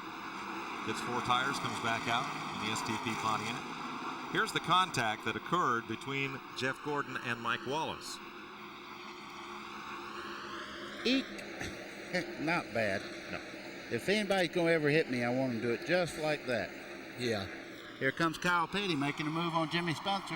Take over second place. Jimmy Spencer looking at a pit stop in just 2 laps, and Kyle Petty goes on by. Steve Grissom, the Meineke car, Dave Marcus, Chuck Bound, Ted Musgrave, Rick Mast, and Ward Burton all on pit road right now. I tell you, to fill you in a little bit on the tire situation, I talked to Larry McReynolds right before the race, and I asked him, I said, well, how many sets of tires do you guys actually have? And they had 6 sets of tires. They were going to have 5 sets of tires in the pits and 1 set on the car. And if anybody had brought tires, that NASCAR would have to impound the tires, and they would divvy up the tires when somebody could do that. Here go Glenn. And Jimmy Spencer has brought the smoking guns in, smoking the tires as he came in, slid them to a stop here. Travis Carter, the crew chief, said they will not make a chassis adjustment. And Spencer liked it just the way it was. If that's the way he likes it, they ain't going to touch it. Will be a 4-tire change, gasoline, that's all he's pounding away. Good stop, 20.3 seconds. Jimmy Spencer out and away. And we still await Kyle Petty, and Jeff Gordon is on pit road, coming down to the 35-mile-an-hour speed limit. You think 35 seems slow out on the street? Try 35 on pit road. Here's Randy. Well, Ray Evernham and Tony Glover have been in conversation for the last 20 laps trying to decide when they're going to pit and whether or not they're going to pit together. It looks as if they are, no, the 4 car does not come with the 24. Ray Evernham's crew goes to work on the right side. The 4 car will come in the next lap. Left side lug nuts being loosened on the 24 car. Second can of fuel already in. An excellent pit stop. Jeff Gordon raises the visor, gives the guys a look, takes a full drink. He's down and away. They have 3 sets of sticker tires left now in this pits. A little over 17 seconds for Gordon. Kyle Petty on pit road, now getting a 4-tire change. Left side's complete. Good stop for Kyle. They nailed it. You saw the exclamation by one of the crew members. He's back out. Sterling Marlin and Michael Waltrip, Todd Bodine, Greg Sachs, Joe Nemechek, Bobby Labonte, and Darrell Waltrip all on pit road. Mike, I tell you the honest truth, the 42 of Kyle Petty come in the same time as Jeff Gordon, stopping way up at this end of the pit road. He's going to go down the lap almost by making that stop and stopping way back up the pit road. So there is a definite advantage of taking the pits down the far end. Kenny Schrader also in. There's the A1 Stakes Sauce pit stop time clock. A1 and A1 Bowl together, how stakes are done.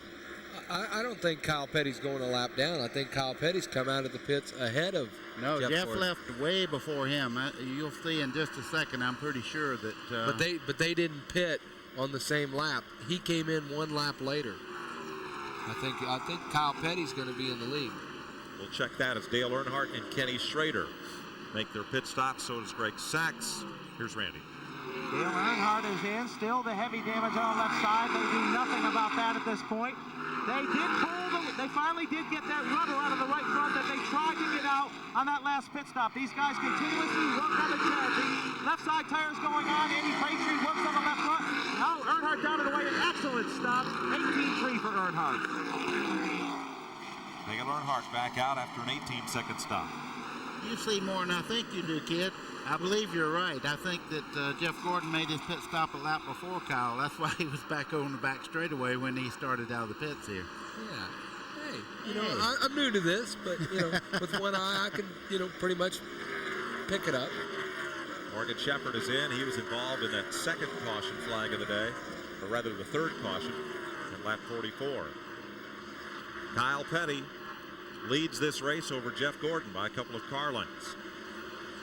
Jimmy Spencer now third after pit stop. Sterling Marlin is fourth. Fifth is Hut Strickland. Sixth is Bobby Labonte. Seventh, Joe Nemechek. Eighth is Derek Cope. We'll be right back.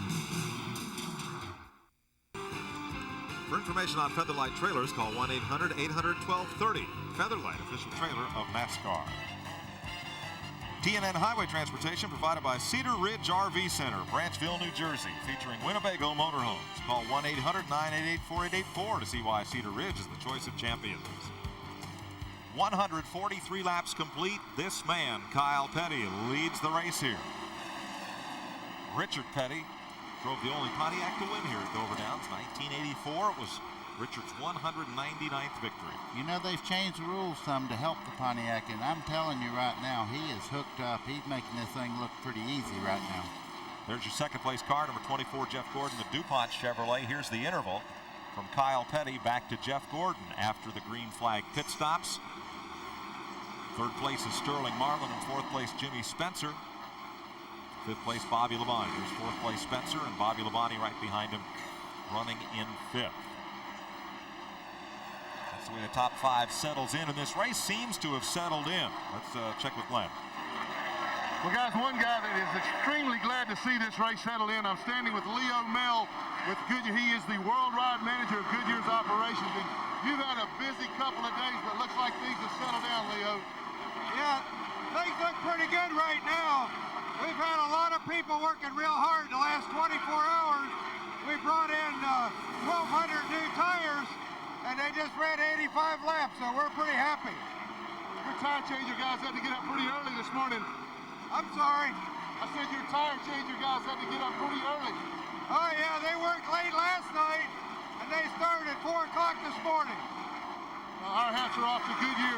They did an excellent job in taking care of what could have been an extremely difficult situation for everybody in today's race. Great job. Thanks, Glenn. Ward Burton has cut down a tire, went way up the hill in turn 4, managed to avoid the wall, and as you saw, limped the car around until he could get it back down to the track apron. Now he has to go a full lap before he can pit. Here. Mike, there's some contact there because the tire is sticking way out from where it should be. The whole body's moved over to the left, so he did get in the wall pretty good. Fifth place race here, buddy. Bobby Labonte now has Hut Strickland and Joe Nemechek running him down. Joe called from Massachusetts inquiring about the concrete surfacing here. They have laid a 6-inch deep layer of concrete, 6 inches thick. The cost of the concrete laying machine and the cost to resurface this track was over $2 million. It's the investment that Dennis McGlynn and Melvin Joseph and the folks here at Dover have put into resurfacing this track. And they do have the equipment to repair or resurface this or any other racetrack again here if necessary. But quite a bold initiative, and it looks like it's going to pay off with with a really good raceable surface here at Dover Downs. Well, it's a good racetrack, and you know, it's like anything new. When they first start out, the racetrack's going to get better as they race on it, and the surface is certainly a lot smoother than the old surface. So I think it's going to be okay. I think the big thing is to touch on more what you're talking about, buddy, is 4 years from now, the track's not going to be coming up, you know, because what's usually happened is the pavement starts coming up and you don't get a good race on it. But now I think the track's going to be here for a long time. Glenn Jarrett's made his way to Ward Burton's pit. Glenn, what happened to Ward's car? Well, Mike, I'm on the way now. He radioed into the crew that something broke on the right front of the car. When he came down pit road, he didn't even stop. He went straight on into the garage area. We'll try to chase him down, find out exactly what did happen, but looks like some kind of suspension failure or something on the right front. Okay, thanks, Glenn. There's a look at Ward Burton's car from our steel aerial camera. 152 laps complete. We're sneaking up on 1/3 distance here at Dover Downs. We'll be right back. Today's exclusive coverage of the Miller Genuine Draft 500 on TNN is brought to you by RCA, changing entertainment again. Welcome back to Dover Downs. You saw heavy cloud cover there, but there is no threat of rain for the 500 miles here today. Fourth place battle you're watching, Jimmy Spencer and Bobby Labonte. Let's get some updates from pit road. First to Randy. Well, just to update you, in that early crash, Darrell Waltrip did get out of the car. Of course, we documented. There he is. Matter of fact, he's walking along the back of pit road now with a headset on. So Waltrip is out with those broken ribs. Jimmy Hensley is in. The Western Auto Chevy cruising around out there. Last look at the tires, folks. They look pretty good coming off of these cars. So the tires they don't seem to be a problem as of right now. Of course, there could possibly be a slight shortage of them. Glenn Jarrett, what do you got? Well, Randy, while we were away, Jeff Bodine brought the X-Side batteries Ford in for a routine stop, 4 tires and gas. Didn't see a chassis adjustment. A couple of other cars made stops, but all the fenders and doors are torn off of, and I couldn't tell who they were. Thanks, Glenn. Let's update 2 drivers we did not update on that first lap incident. Bobby Hillen, who is the new driver for US Air and Jasper Engines in the number 77. Hillen is okay, and they are trying to get his car back into the race.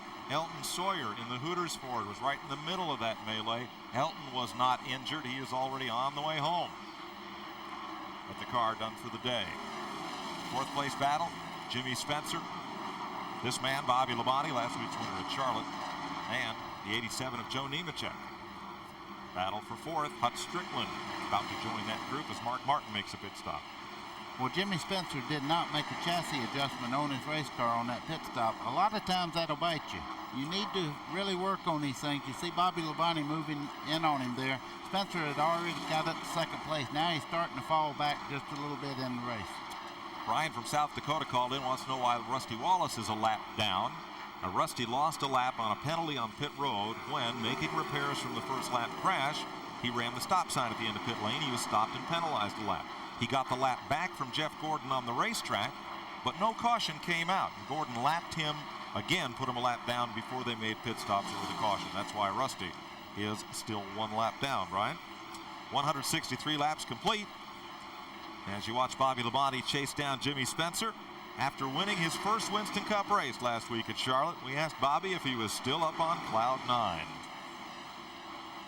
Oh yeah, I believe so. You know, it was awful exciting, and I mean, you know, you only win your first Winston Cup race one time, but at the same time, you know, we've just taken this week in stride and gone, you know, worked on this next week. So it's been a lot of fun, I tell you. It really does mean a lot when you get back to. Kind of felt more of it when I got back to the racetrack here this week than I did throughout the week. Pretty happy fellow, though. You remember your first win, buddy?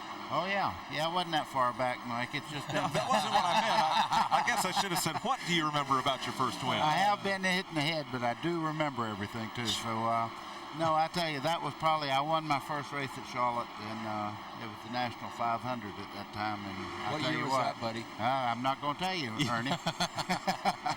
But I will tell you this, it's a feeling you'll never feel again, because I've won bigger races and things like that, but that first one is just really special.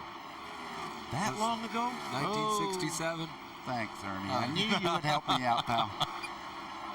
Snapped a 10-race winning streak by Richard Petty when Buddy Baker went to Victory Lane at Charlotte in 1967. And Ernie was in what, grammar school? I had raced my very first race in a go-kart, 1967. There you have it. I tell you, I can feel for Bobby Labonte because it's something to win your very first Winston Cup race. He won a Busch race and he'd won a lot of other races, and that's something that you try your whole life for. And he'd got to be involved with some, and his brother, and that sort of stuff. But there's nothing like coming to the races the day after, the week after, when you win your first Winston Cup race, when you walk into the garage area. Man, it really feels good because everybody's saying, "Hey, man, good job." Well, this is such a sport of fragile egos. Is there a big difference between coming to the racetrack saying, "I think I can win," and being able to come to the racetrack and saying, "I know I can win. I've done it"? That's for sure. And it's tough. You don't know until you actually do it. Mike, I'll tell you the honest truth. You can win 10, 15, 20, and you're still, when you go to the racetrack, there's that little thing in there. Why could I win this race? It's a little bit of a challenge to yourself that you go out there and give everything you have in every race. Well, there's 38 drivers out there right now asking themselves that same question. One of them will get to answer it. 169 laps are complete. Kyle Petty leads. Jeff Gordon, Sterling Marlin, Bobby Labonte, and Jimmy Spencer. Today's exclusive coverage of the Miller Genuine Draft 500 on TNN is brought to you by Speed Stick by Menon. Like you, it never quits. Mark Martin back on track there after a flat left side tire. And you see at the top of your screen the new pedestrian overpass here at Turn 2 in Dover as you watch from our steel area camera. Steel chainsaws, powerful, easy to use, and durable, qualities you can depend on in steel territory. Here's a look at it. That's made life a lot easier for all of the Winston Cup and Busch teams and the media here at Dover Downs. Mike, a lot of people use that. In Cheryl Ford, that's a bridge. They've described it here as the above-ground tunnel. Figure that one out. Have you been across it, Mike? No, I haven't. I tell you, went across it. Me and Richard Childers went over to the truck race last night, and we walked across it during the Busch race. Man, it's not a. I didn't really like the feeling of it because it's all glass and you can see the cars, and the cars are obviously going really, really fast, but it vibrates. Oh boy. You can really feel the sensation. It wasn't making me want to get in there and do it. Well, the reason they made the sides of glass is so that it wouldn't restrict the view of the people who sit in turn 2 all that much. Right. Well, I mean, that's a great idea. Yeah. And one of the things is when you're walking by, you can at least see what the race is happening. But me and Richard Childers were walking through there, and when we got over there and on the back side of the wall, a washer come off a piece of somebody's car and hit the trash can right beside us. I mean, it hit it hard. So I tell you, it's amazing that people don't get hurt sitting by the racetrack. Was that washer intended for you or Richard? Well, I think it was for Richard.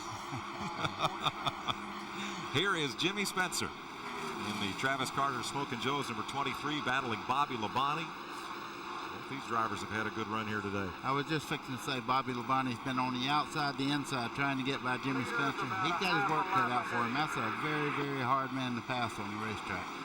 You'll hear Bobby Labonte's radio in the background as he and the team and his spotters communicate. These cars are 14 seconds behind race leader Kyle Petty as they battle for 4th place. That Chevy Monte Carlo there. Randy from Pennsylvania calls in, wants to know if it's front-wheel drive like the ones in the showroom. No. You wouldn't want to blow a motor in a front-wheel drive car. I can promise you that. There's no turning. You go straight in the wall. They all have rear pull in the corners and all. And front steer, that would really open up another bag of worms. I'm telling you. You talk about something else, go down there and lock the brakes up, around you'd go into the wall.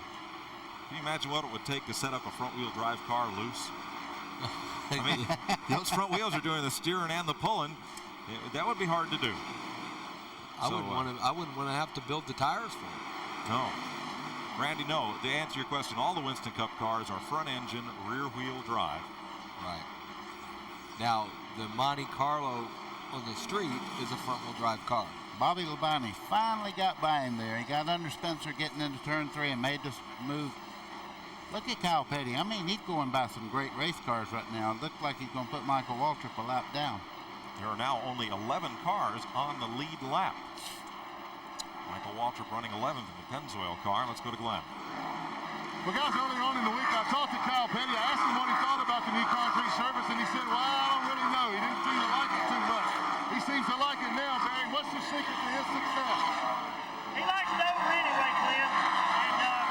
And our line didn't work in qualifying, and we really weren't happy with the car this morning. We made an air pressure adjustment before we ever ran these tires, and we thought it might be in our favor. Maybe it is. We've stuck with that. But we made a small adjustment on the car, and he's just having fun. You know, it's my birthday, and I couldn't have a better present right now. We got a long way to go, and we're hoping to get some tires. But right now, you know, the Ford Light Pontiac's running good. It's running like a cat, and the Kendall Law's doing a great job. We just got word, Barry, NASCAR is allocating another set of tires. That's the rest of my birthday present. Happy birthday to Barry. 185 laps complete. Kyle Petty leads, trying to put the 11th place car, number 30 Michael Waltrip, a lap down. That's a lot more like what I was saying, is what NASCAR has said. They have one set of tires they started the race on. They had 5 sets in the pits, and then if you had brought tires or something, we actually flew 11 more tires up because we had at the shop. So what NASCAR did was collected all the tires the people had brought and that sort of thing. They mounted them all. They were going to put them in one big huddle, and then when they needed tires in the race, they would have it where everybody could get one more allotment, and then if cars broke or did other things, they would confiscate all their tires, and then they would allot these tires for the people that were racing. 187 laps complete. It seems like a very fair way of dealing with things. And hopefully no tire troubles today. We'll be right back.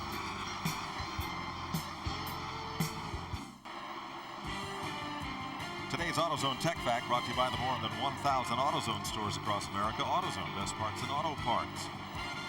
Today's Tech Fact deals with the Hendrick engine's horsepower. In these 5 cars, Hendrick Motors have led 45% of the laps run this year. Jeff Gordon by a wide margin, but add in Ken Schrader and Bobby Labonte, whose teams rents engines from Hendrick Engines, led by Randy Dorton. Terry Labonte and Steve Grissom runs a Hendrick power plant as well, and they've led nearly half the laps this year. Add in today's, and it may be half of those. Side-by-side battle as Joe Nemechek drops underneath. Jimmy Spencer picks up a spot. That'll be 6th place, excuse me. I tell you, we got to talk a little bit about Derek Cope, too, because he started, I think, in a provisional spot, and I think he's up to 8th. Up to 8th. And Ted Musgrave just took 9th. What's happened to Spencer's car? Well, I told you a little while back, when you don't make an adjustment on the stop, you say that car is absolutely perfect. This racetrack changes and changes and changes, so that's what's happening right now. He's thinking, I'll change when I come back in. See how high he is right there? Now, while we're on Jimmy Spencer, let me explain. 2 weeks ago, we've had some calls about the incident between, as he waves his hand, Spencer's going to pit this time. That we had some comments when he and Kenny Schrader got together in the Winston Select. There was a second crash down in turn 3 where apparently Schrader came up the racetrack a bit and bumped into Jimmy Spencer, and we cut away from it quickly. Our camera crews and directors were already looking for that next shot. We went back to look for it, did not have it on videotape, but we did not deliberately cut away from that collision. We were already going to the next shot, didn't have it on tape, so sorry about that. And here's Randy. Jimmy Spencer has hit pit road. He radioed to Travis Carter and the guys that he just didn't like this set of tires. It was mismatched somewhat. They've already gone around the right side and now are on the left. They made a slight chassis adjustment to tighten them up just a little bit. One of the tires has gotten away and is across pit road as Spencer runs down pit road. 18.5-second stop for the Smokin' Joe's team. With Spencer back on the racetrack and kind of out of the pit stop sequence. Ted Musgrave and Derek Cope in the straight arrow. Products Ford, number 12, the Bobby Allison car, having quite a battle with Musgrave in the Family Channel, number 16. Well, Derek Cope's won here before. I think the fastest race that's ever been run here, he was the guy that won it. So he knows how to get around here. This place, like Darrell Waltrip said yesterday, all they did was make this thing white. It's still Dover. Yeah, you're right. That's true. Derek won here in 1990 for car owner Bob Whitcomb. Buddy Parrott was the crew chief. Same year, Cope won the Daytona 500. Now, Ray Evernham this week and the Hendrick team, the Jeff Gordon team, fined $60,000 for a non-approved lightweight hub at Charlotte. Kellen from Missouri calls in, says, where does that fine money go? It goes back in the point fund. So somebody will have a bigger payday when they win the championship, and it's funneled down through each position. So, you know, it's not going into NASCAR's pocket. It's going back into the competitor's pocket. And, you know, that's the way to do it. Here's Nemechek, and Musgrave now has caught Nemechek as they work around Dick Trickle. And there's a Hut Strickland going on to pit road. Hut Strickland just gave up a top 5 spot to put the Quaker State Ford on pit road. Green flag stops once again. There's Hut. And we'll see what they do at lap 200. He comes in the pit lane. Randy's there. Richard Groom's boys go to work on the Quaker State Ford. You know, this team absolutely thrilled to death to have this kid in the car. They've struggled all year long. No disrespect to Steve Kinzer. Already done with the right sides. They cleaned the windshield. 4 tire stops. Second can of fuel in. Done with that. Hut Strickland down and away, and they are having a great race. 17-2 on the stop. And they ran 84 laps on that set of tires. And that's nearly a full fuel stop. Yeah, I mean, that's, you know, 84 laps here at Dover is, you know, probably stretching it pretty far. And, you know, I think sometimes we've run up into the 90s, but I look for everybody to be pitting here pretty soon, and they all got tires. Well, Mike, if you have a little bit of, you know, if the car's a little bit loose or something like that, it's better to stop and get fresh tires and make that adjustment and be out there on fresh tires while all these guys are out there on old tires. You can make up a lot of distance on them. Kyle Petty leads this race, and he's about a dozen laps away from his pit stop. Several calls on our 800 number about Darrell Waltrip. Just to repeat, he got out of the car at lap 5, turned it over to Jimmy Hensley. We'll be right back.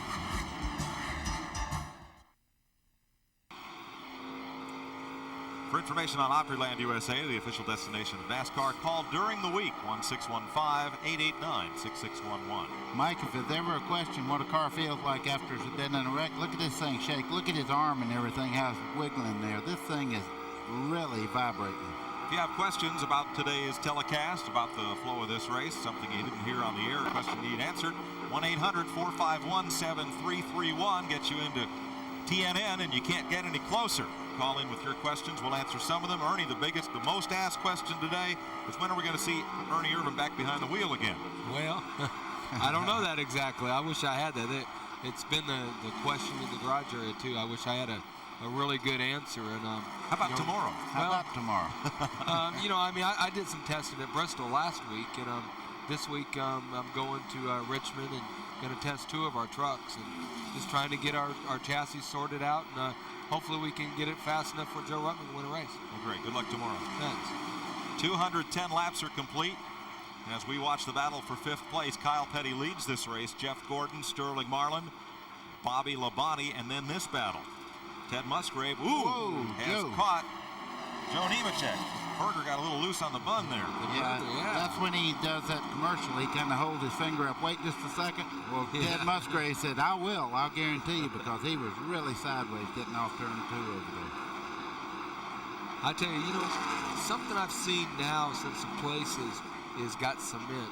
You know, normally when you would have got sideways off of 2 that bad, you would have busted your butt. And it seems like now that once the racetrack's starting to come in and the people are getting used to it, I think the cars are having a lot more adhesion. Well, Mel Joseph told me that they had straight grooves down the front straightaways for traction. For that reason, when you get sideways, it's got something for the tire to catch instead of a smooth surface. So it apparently works. Makes sense. I mean, you know, that right there really looked like a spot that, I mean, you know, very seldom do guys get sideways off of 2 and say that, I know racing here before, it's really something. Here comes Teddy Musgrave in the pits. Thought Joe Nemechek was coming in with him, but Nemechek stayed out one more lap. Musgrave is in. Howard Comstock's Family Channel crew goes to work on the Jack Roush-owned machine. Puts the wrench in for chassis adjustment on the right rear as they hand over the tire. And have to chase one out into pit road as Todd Bodine comes past. 4-tire change for Musgrave, who is 5th place in the Winston Cup point standings coming into today's race. Well, Ted had a real good shot at maybe winning the race last year and was going down into turn 1 and had a tire blow out going in the corner and went straight up into the wall. I tell you what, he was very lucky he didn't get hurt. He and Burton both had a strong chance to win here and ended up in the fence. Kyle Petty dominating this race right now over Jeff Gordon. Not too far away from green flag pit stops. We've been caution-free since lap 48. 3 cautions today. Here comes Derek Cope into the pits now, and so he's one of the guys that was running towards the front too. Next lap, Kyle will be in.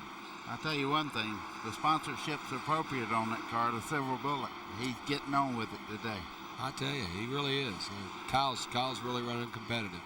Derek Cope in the pit lane, one of the top 10 cars.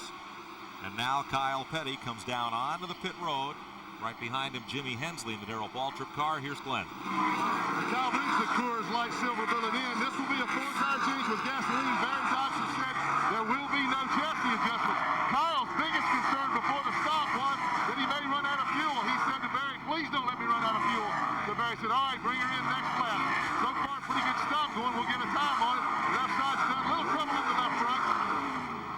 And my stopwatch malfunctioned. Sorry, didn't get the time. It's all right, Glenn. Ours says 19.9, so that's a decent stop. Joe Nemechek is in the Burger King Chevy. And now Michael Waltrip come in about the same time as Kyle, just right behind him, and it looks like Kyle's going to really stretch it up on Michael Waltrip in the pits. Michael had gotten back onto the lead lap, but now loses a lap. Here's why. Look at Michael Waltrip getting into Jimmy Hensley. That's his brother's car. There was a little bit of sheet metal flying in the air there. So Jeff Gordon picks up the lead as Kyle Petty makes a pit stop. And the DuPont Chevrolet is out front, where it has been pretty often this year. Gordon leads the league with 3 victories. What Jeff Gordon better not do is stay out there too long on used tires, because I guarantee you the way Kyle Petty's running, he's going to lose some valuable time if he stays out there very much longer. New tires being so much faster than worn ones, the longer Gordon stays on the racetrack, will give a chance to Kyle Petty and these other drivers on the lead lap to close in. I normally have my stopwatch up here, and I normally get to be able to clock how fast they're going on sticker tires and how fast they're going late into a run, and I'm sure we'll find out that time.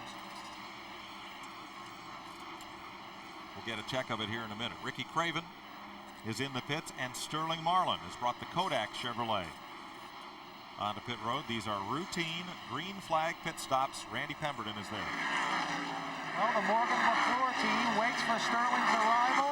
Everything going like clockwork. Runt Pittman engine running flawlessly. Sterling brings her to a halt.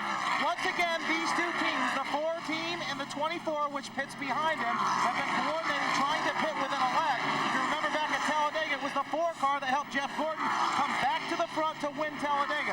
Done with the right-hand side, already around to the left. First can of gas is in. I don't see the wedge wrench is in. There's the chassis adjustment on the 4 car. Loosen him up just a tick. He's down and away. 22.7. Not the best stop, but not bad. Brett Bodine and the Lowe's Ford of Junior Johnson is in. Rick Mast in the Skoll Ford making his pit stop, as Kyle Petty now battles Derek Cope.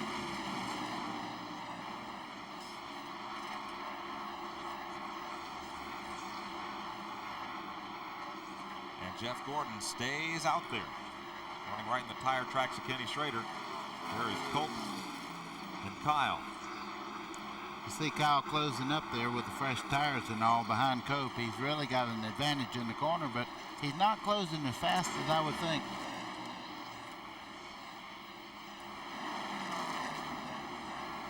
The difference in lap times, Ernie, you asked. Kyle Petty in traffic, 25.1 seconds with fresh tires.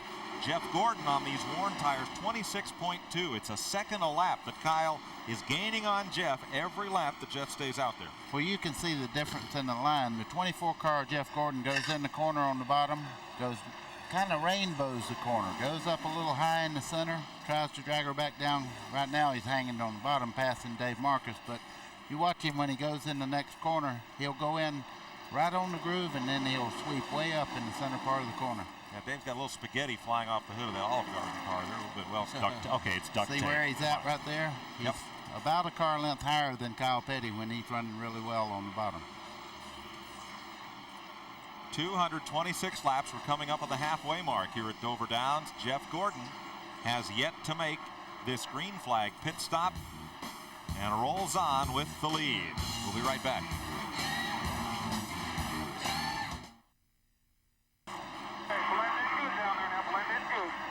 Crew chief talking to Bobby Labonte as he comes back out after a good stop. 18.2 seconds for Joe Gibbs' team. And Dale Earnhardt comes on to pit road. He is the second place car. Don't believe he has led a lap today. He might have if he'd stayed out that lap when Bobby Labonte pitted. Let's go to Earnhardt's pit. Well, Earnhardt has came to a halt as the leaders continue to pit.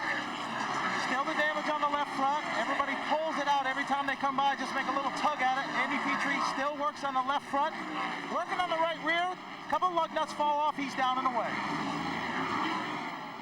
Earnhardt back out onto the speedway, and they took a long time wiping that windshield. Must be a lot of glare out there today with this new bright white concrete surface. Boy, I tell you, it don't matter what surface you have out there. After a while, it gets the oil on the windshield and everything else, and you're running into the sun down the back straightaway. You don't like a dirty windshield.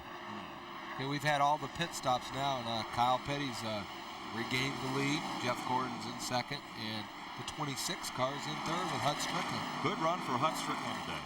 And Sterling Marlin fourth, and Bobby Labonte fifth. Then Jimmy Spencer is sixth, Ted Musgrave is seventh, Joe Nemechek is eighth. Those are the cars on the lead lap. As we've had a long run here under green, nearly 200 laps. Started the day out with 3 quick caution flags. The first one for that 19-car crash, and then one for Jeff Bodine's spin, and then Morgan Shepherd. I was just looking at the difference between the 42 car of Kyle Petty. When he comes by the start-finishing line, Jeff Gordon is just going into turn 3 over there, so he really did pick up a lot of ground on him. He had a nice lead, but he really picked up because Gordon stayed out so many more laps on used tires. Dale Earnhardt has gone a lap down, the Winston Cup point leader. 80 points ahead of Mark Martin going into this race, and Martin was in that big dust up at the start of the race and is many laps down, but Earnhardt's now gone 1 down, along with Derek Cope, Michael Waltrip, Chuck Bound. Those cars are all being posted as, excuse me, take Chuck Bound off that list. Michael Waltrip, Derek Cope, Dale Earnhardt, Rusty Wallace, Rick Mast, Kenny Schrader, Robert Presley, along with Brett Bodine, Steve Grissom, the Darrell Waltrip car with Jimmy Hensley aboard, Morgan Shepherd, Michael Waltrip, Mike Wallace. Those cars all a lap or 2 down. Well, I tell you what, you know, they say we change the air pressure a little bit, this and that on the 42 car. How he drives that race car has a lot to do with it. Darrell Waltrip said yesterday, a lot of times you have to slow down to run really fast. Ernie, you know what he's talking about. Oh, it's true, and that's one of the things Kyle Petty really does good. And, you know, this racetrack right now is probably leading a lot like Rockingham did when Kyle would dominate Rockingham, and he's doing it right here today. 4th place race here. The yellow car is that of Sterling Marlin. Right behind him, Bobby Labonte, as you look at the back straightaway. And just back of them, let's pick up Jimmy Spencer, number 23, the yellow car, and Ted Musgrave. That race is for 6th place. There's how the pit stop's sorted out. Bobby Labonte won the battle off pit road. Earnhardt, Gordon, Petty, and Marlin. Randy had said that they dropped some lug nuts off Dale Earnhardt's car when they were doing the pit stop. I wonder if they put those on. Yeah, I hope those are the ones from the wheel that came off. Well, Randy, why don't you check on that for us? Mike, you can see the cars that are having trouble sticking in the corner. When you say you go slower to get in the corner, what it does, it lets the car settle down, makes the straightaway longer because you get back in the throttle. By getting in easy, the car doesn't wash up the racetrack. You notice Kyle's right on the bottom. When he picks the throttle up, it makes a straightaway out of most of the racetrack. You come off the corner just flying because you're not sliding.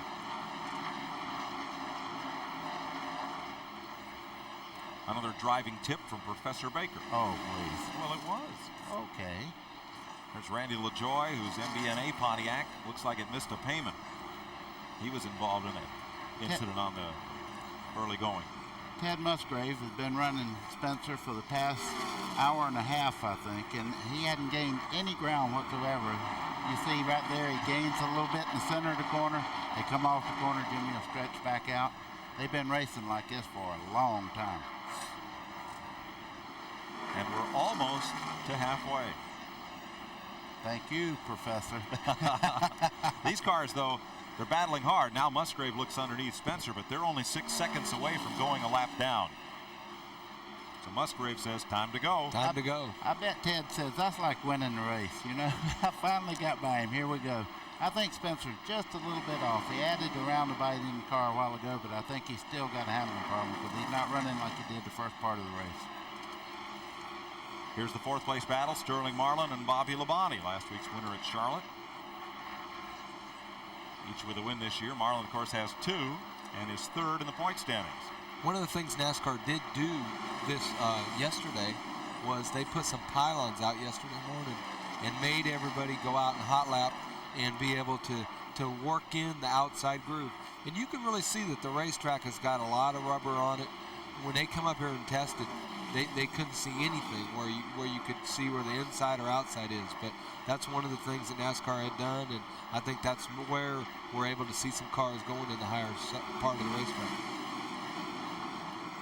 One thing that is different, talking with Wayne Womack, our lead cameraman here on TNN, to pick up on when a car starts to slide, you used to see white tire smoke against the black asphalt, and now here you don't see that. The drivers don't see it, the cameramen don't see it, the fans don't. A little harder to pick up when a car gets sideways here than it used to be. Yeah, that's probably true. You know, the camera guy would probably be the first one that would actually see it. But I remember Buddy was telling me that this morning. I was just looking at some of these cars coming off the corner, missing front ends and everything else. We had a horrendous wreck for you guys that missed the first part of this race, and I'll tell you what, it was an ugly one. Well, these cars out there have got a lot of damage to the nose section, tail section, and everything else. If we get a long caution, perhaps we'll be able to show it to you once more. 246 laps complete, halfway in 4 laps here at Dover Downs. TNN's live coverage continues after these messages.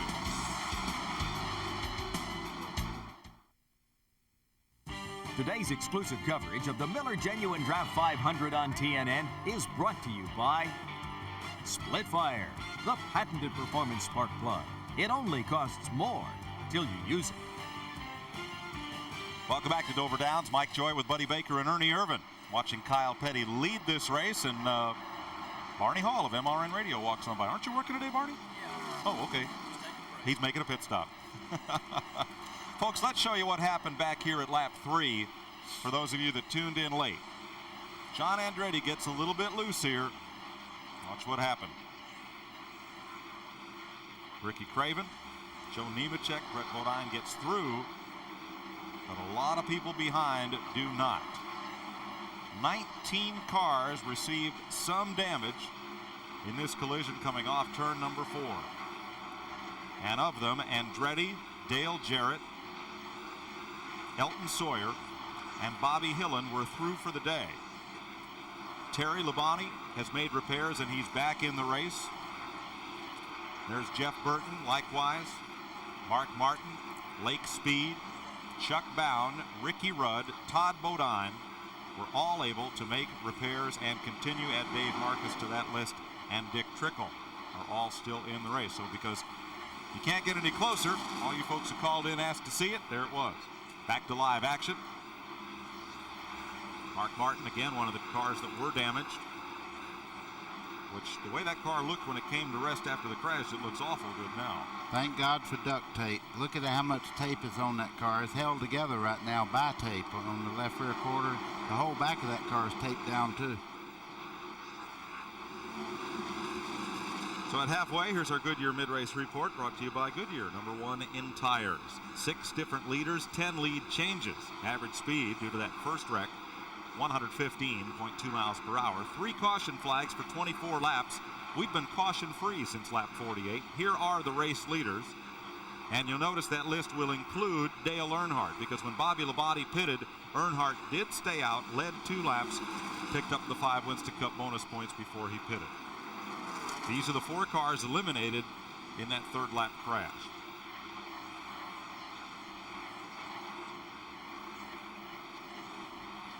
Kyle Petty now with Robert Presley in tow.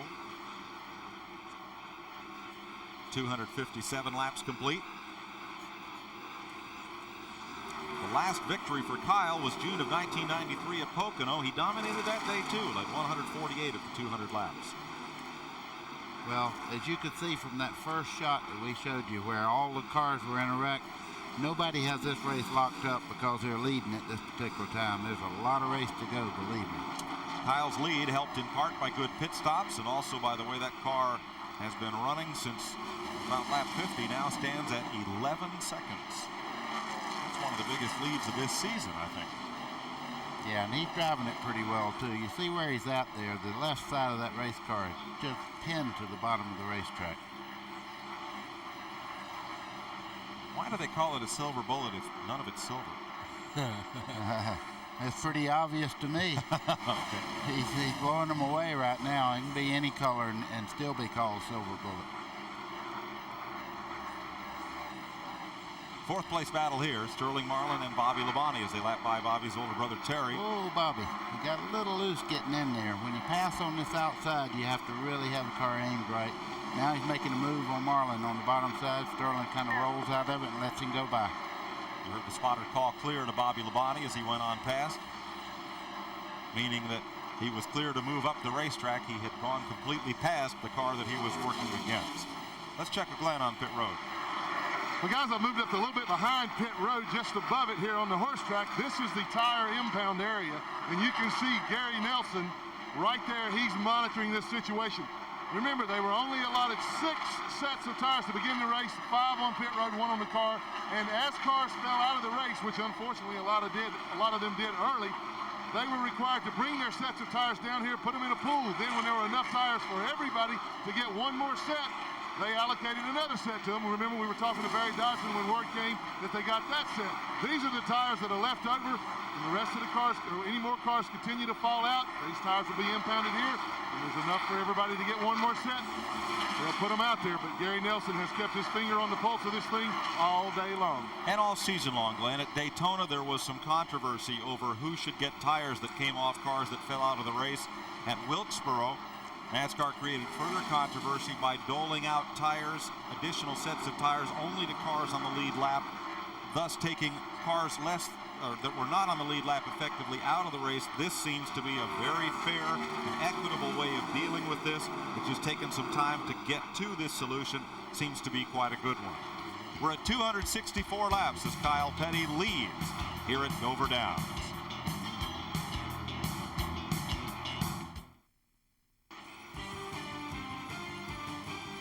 Looking at Dover Downs from our steel area camera. Brought to you by Steel, makers of a full line of leaf blowers, trimmers, and the #1 selling brand of chainsaws worldwide. Packed house here at Dover Downs. They continue to build grandstand seats, fill up the infield, and the demand continues for more. There's our eye in the sky. Live today, the NHRA Virginia is for Lovers Nationals. From Richmond, Virginia, Steve Evans, Dave McClellan, and Bob Fry have all the NHRA final round action live here on TNN Motorsports. 5 p.m. Eastern is the scheduled time.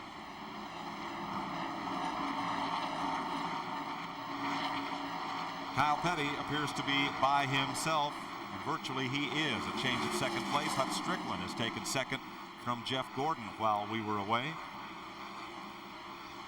And there's been a lot of chatter on Jeff Gordon's radio about whether he might have a tire going down, and he is pitting. Randy? Well, that has been it. You're correct, Mike. He's radioed in, said, guys, get the right side tires ready. I think I might have a flat right rear. So, Ray Evernham and the crew await Jeff Gordon's arrival here on pit road. 35 miles an hour down pit road. The question is right now, will they go ahead and just change the rights, or will they change the lefts as well? It looks like they're just going to go to the right side and try to make this a minimal stay on pit road.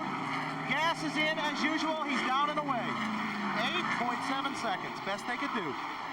It's a pretty fast stop right there. He was in just 42 laps ago, so this will put Gordon way out of the pit stop sequence, and the stop will cost him at least a lap to race leader Kyle Petty. That will leave us 6 cars on the lead lap. Hut Strickland in second, Bobby Labonte in third, Sterling Marlin fourth, Ted Musgrave in fifth, and Joe Nemechek in sixth are the cars on the lead lap. 1 lap down, Jeff Gordon, Michael Waltrip, Dale Earnhardt, along with Derek Cope, Rusty Wallace, Kenny Schrader, and Rick Mass, and Jeff Gordon. 2 laps back, Brett Bodine, Jimmy Spencer just made a pit stop, so he's 2 laps down. Morgan Shepherd and Steve Grissom. Gordon on fresh right sides going past Nemechek. 6 cars on the lead lap. No cautions since lap 48 has kind of spread this field out.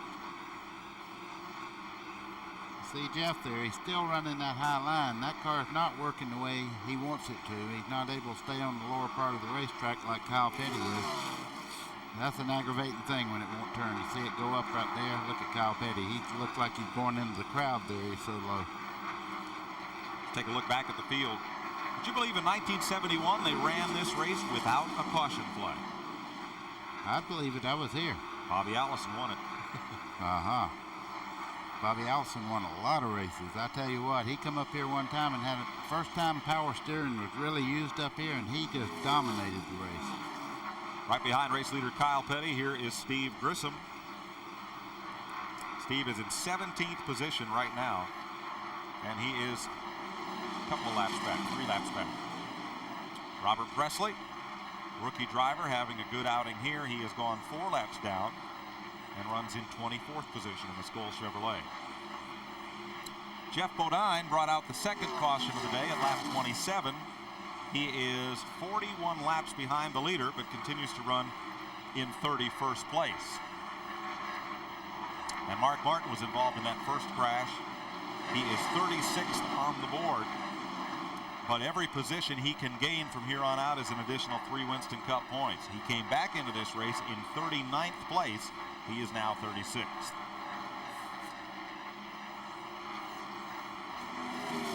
Ricky Rudd was also in that ruck. Here's Michael Waltrip. Pennzoil Pontiac has flirted with the lead lap all day. He is the first car 1 lap down. He's in 7th place.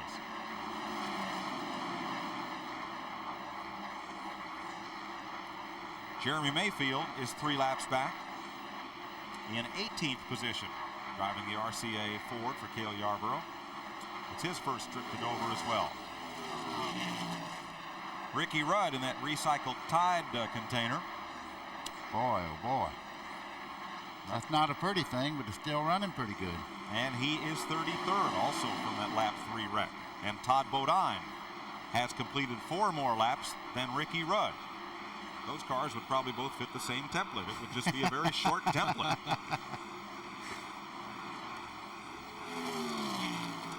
Boy, oh boy. That says a lot for how tough these things are, though. All the sheet metal's off of it there. Look at Randy LaJoie's car there. Whole front end's taped on. It's also his first run in this race at Dover. He has competed here previously. 26th place, 7 laps back in Bill Davis's MBNA Pontiac. Then Mike Wallace driving the Judy Donlevy car. One of our 800 calls wondered if this was his Busch car.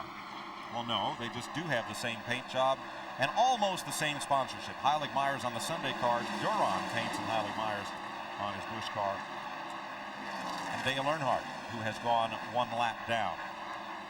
But he did lead a lap here. Gives him 5 bonus points, trying to protect an 80-point lead over Mark Martin. You can see the damage on Bobby Hamilton there. He was in that first melee and he turned 4 wreck up here, and you see the whole nose of that car is really damaged. I'm sure that's hurting it somewhat. It's hurt at 11 laps. That's how far he's behind the leader. Brett Bodine's having a good run today, though they just made a pit stop that put them 2 laps down. He's in 14th position in the Junior Johnson Lowe's Ford. And Kenny Wallace in his 7th Dover appearance. In the Phil Martossi TIC Financial Ford, he is 3 laps back in 20th place. Derek Cope is 1 lap down, running 9th. And the straight arrow mane and tail Ford Thunderbird. And Rusty Wallace, trying to win his 4th in a row here at Dover, is the 10th place car. He is 1 lap down. We'll take a look back further through the field when we come back. 284 laps are complete as Bill Elliott begins another round of green flag pit stops. Kyle Petty leads this race here at Dover. Rusty Wallace had just made a 4-tire pit stop. Something went wrong on the left front of the car, and Rusty is back in. They send him away again after stopping for only 3 seconds, but it's that 35 miles an hour down pit road is what hurt you. Oh boy, that's a costly penalty here too when you go another lap down. He was 1 lap down already, and now he's 2 down. I can't see that side of the car from here, but I believe that he came back in to make sure all the lug nuts on the left front were tight. Jimmy Spencer, as we pick back up, trying to show you everybody through the field as green flag pit stops continue. Spencer is now shown as 2 laps down to Kyle Petty in 14th position. Had a real good run in the first 100 laps here. Not seen much of Kenny Schrader today. Schrader still recuperating from that thumb injury and is 1 lap down in 9th. He's been a top 10 car all day long. Budweiser Chevy of Rick Hendrick. Past winner here. Yes, 1991. Bobby Labonte, 2nd place in this race, 1st place 1 week ago. Well, boy, he's running well too. You know, he really takes care of his car. He seems to have that innate ability to really get through a lot of different places and save his car. The more I watch Bobby Labonte race, the more he reminds me of David Pearson. He reminds me of a lot of his brother. Yes. I mean, one of the guys, he's like the Iceman, and he's going to be there all day. Right. We saw Jimmy Hensley there in the Darrell Waltrip Western Auto Chevy in relief of Darrell. Hensley is 18th, 3 laps back, and here's Rick Mass, the 10th place car. In the Skoll Ford, Morgan Shepherd is in 15th position. He's 2 laps down. In the Sitco Ford of the Wood Brothers.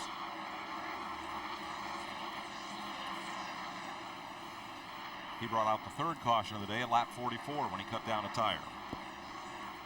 Sterling Marlin runs in 3rd in the Morgan McClure Chevrolet, the Kodak Films number 4. He is one of now just 4 cars on the lead lap as Joe Nemechek is going a lap down. Oh boy. You know, you might accuse Kyle Petty of trying to stink up our show. Boy, he's like his dad used to be. Richard would get in a rhythm, and I tell you what, he was tough to head off. Yep. Ted Musgrave, the Family Channel 4 to Jack Roush, is on the lead lap. He's the 4th place car behind Sterling Marlin. And 5th in the points. Battle side by side, Jeff Gordon along with Hut Strickland. Strickland is flying. I believe I'd have to rethink selling that team. I'll tell you what, Kenny Bernstein's hit on something. I think Hut Strickland is one of the better drivers. You know, he was without a ride most of the year this year, but they got the right man in there now. Hut Strickland has tires that are 15 laps fresher than Jeff Gordon's. Let's go down to Jeff Gordon's pit. Here's Randy. Well, we talked about Jeff coming in before getting those right side tires. He said he might have a right rear flat. It was not the case. They went back out. Well, first of all, they checked the tire in the pits. It was absolutely up. Went back out, and Jeff radioed back in, said, this car feels like it's laying over on the right side. I went to Ray Evernham. I asked him if it might be a shock or something like that. They don't know. Jeff is still up to speed. He is nearly 2 laps down running, just about a second and a half in front of Kyle Petty and slightly pulling away. But there is something a little bit wrong with the right rear of Jeff Gordon's car.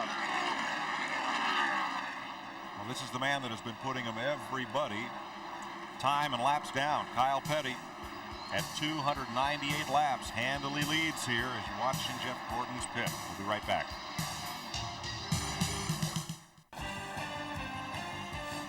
For more information on Opryland, official destination of NASCAR, call during weekday hours, 615-889-6611. Once again, we invite your comments here on the telecast. If you have questions about the way this race is progressing, call us toll free. Can't get any closer than with TNN. Dial us up at 1-800-451-7331. Kyle Petty, Bobby Labonte, Sterling Marlin are the cars on the lead lap now that Ted Musgrave has made his pit stop. And we have been caution-free since lap 48 in this race. Kyle works underneath Dave Marcus there. Mike, I was just fixing to say this. Oh, he's giving a hand signal there. He's fixing to come in the pits. He's telling the drivers around him. You can see him going his hand back and forth. He's coming in the pits right now. Kyle gave us a long day on TNN at Rockingham in 1992. He led all but 8 laps of that 500-miler. Here's Glenn in Kyle's pit. Kyle overshoots his pits just a little bit. NASCAR official made him back up. They're expecting only 4 tires and gasoline again. No chassis adjustment. Kyle told Barry Dodson on the radio, man, if you change the chassis on this car, I'm going to cut my hair off and come in and beat you to death with it. Well, they will not make any changes at all, but that did cost them a little time, maybe an extra second and a half, 20.8 seconds. That did cost them a little bit of time to overshoot. Cut his hair off and beat him with it. He will lose the lead to Bobby Labonte. Man, what a comment. Where he comes up with those things. I don't know. Kyle's pretty witty, I'll tell you. You are the leader. If you're running that well, you have time to think about what something funny to say. You'll hear Bobby Labonte's team in the background as they communicate, and Labonte leads for the 2nd time today.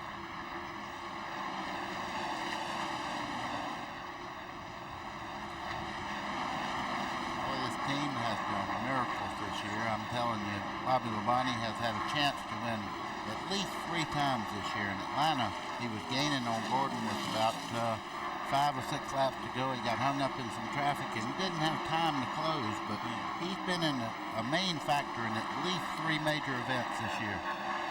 Randy? Well, I got a little something for you guys. If this thing stays green like it's been for a while now, Kyle Petty cannot make it to the finish without a pit stop.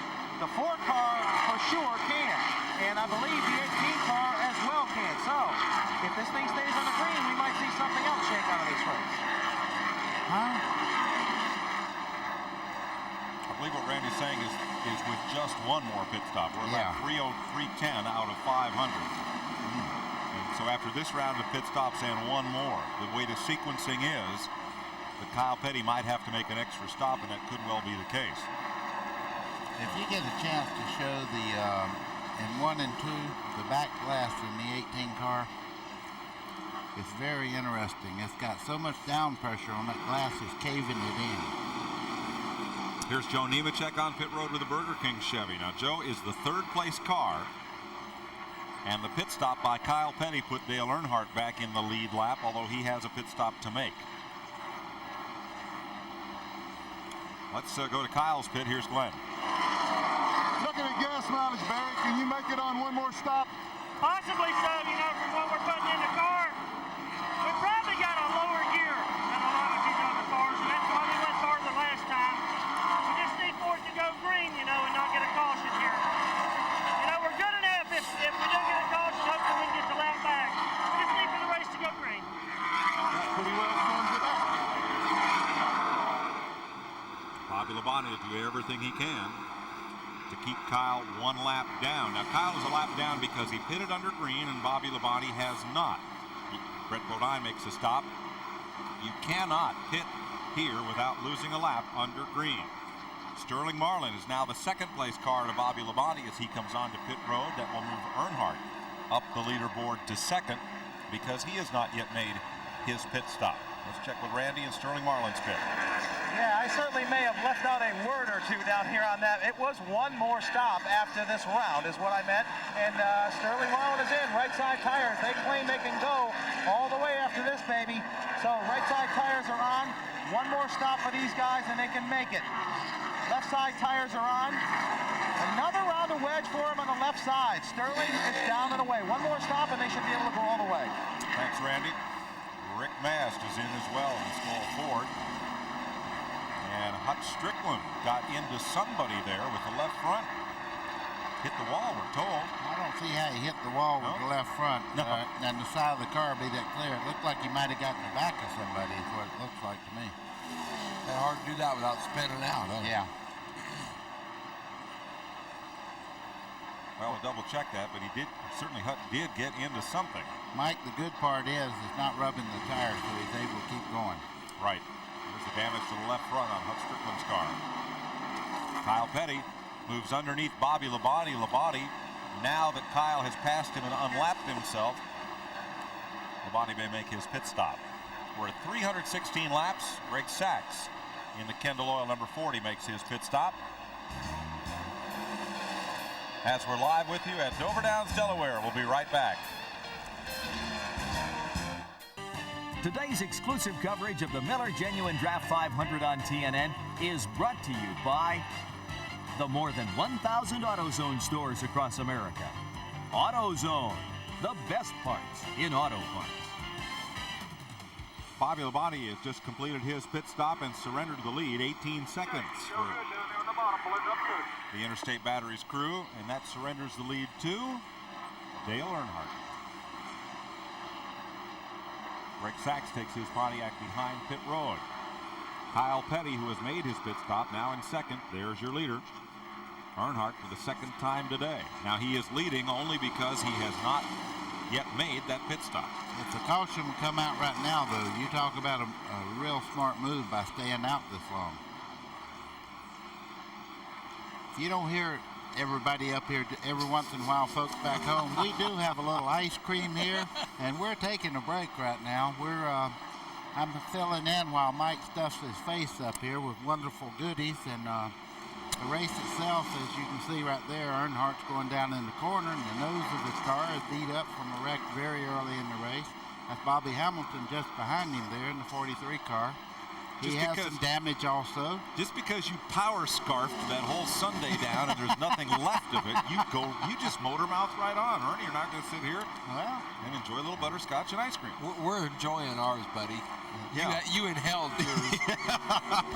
Power scarf.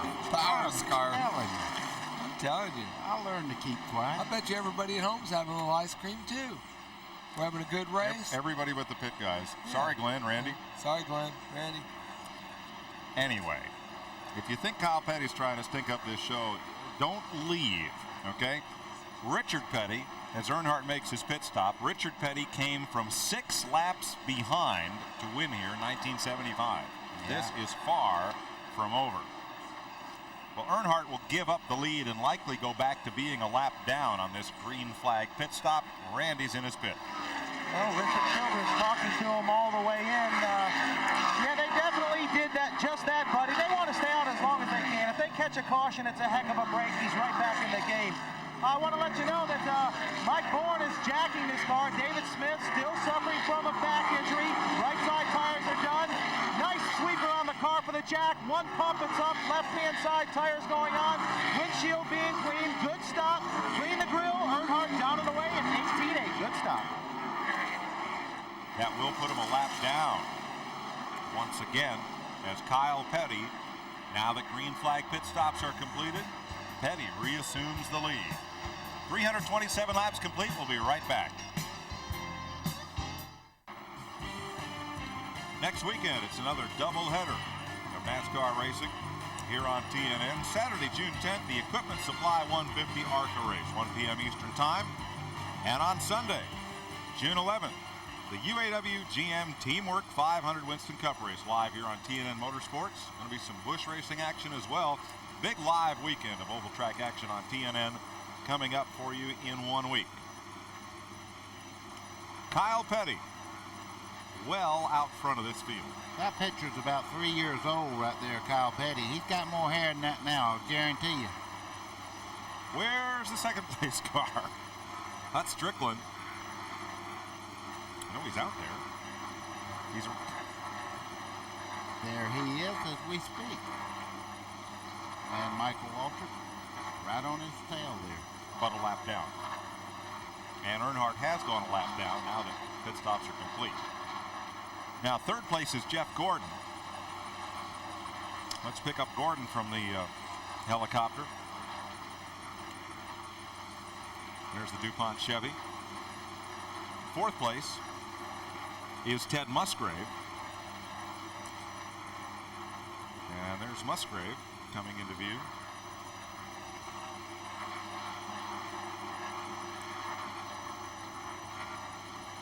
Well, he's out there. Ted Musgrave and Bobby Labonte are the fourth and fifth place cars. That was Morgan Shepherd that come off real wide there, right against the wall. Here's Ted. Family Channel Ford, and he is 4th. And Bobby Labonte is 5th. And you see what happened to Bobby Labonte, stretching the fuel mileage, but losing, here's Labonte of the green car, losing track position to Kyle Petty, who got those fresher tires sooner. You just about have to, if you're racing a guy for the win, when he comes in, you need to kind of come in too, unless he just has a puncture or something like that. And there's Kyle Petty, your leader once again. Boy, there's a lot of smoke on the back straightaway over there. And caution is out. There is Dave Marcus's Olive Garden Chevy down against the inside wall. We have gone nearly 300 laps without a caution here. This is only the 4th one of the day. Now that damage on the front of the car was there from the lap 3 incident. Dave's moving around in the car. Let's show you what happened.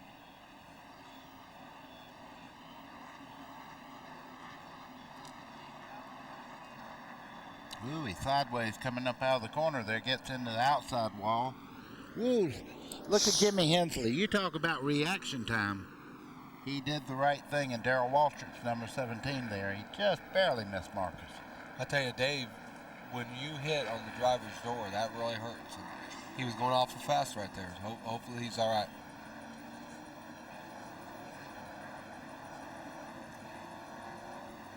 Pit stops will be the order of the day. This will put everybody back on the same sequence.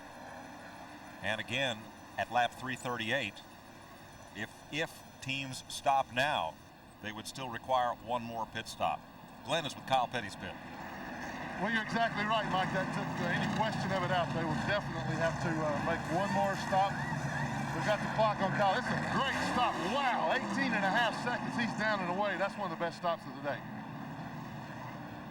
Hut Strickland is also in. Jeff Gordon is coming down the pit lane. There's Bobby Labonte, 35 miles an hour. As Randy LaJoie's car is pushed to the garage area, let's go to Randy Pemberton. Well, he had to dodge him just like Kyle Petty just dodged the 22 and the 24, snuck through as he went out. They're already around the left-hand side. They definitely did not want to see this caution. A lot of teams did. Gordon down and away. Bobby Labonte's team goes to work on his side. He's done with the lefts. He's down and away. They've got to make at least another one. And the caution flag pretty much freezes the field, and Sterling Marlin, Jimmy Spencer, and Michael Waltrip will be trying to get back on the lead lap when we come back, as will Joe Nemechek, Dale Earnhardt, Kenny Schrader, and Derek Cope. Welcome back to Dover Downs and TNN's live coverage. More to come in the area of driver containment and safety.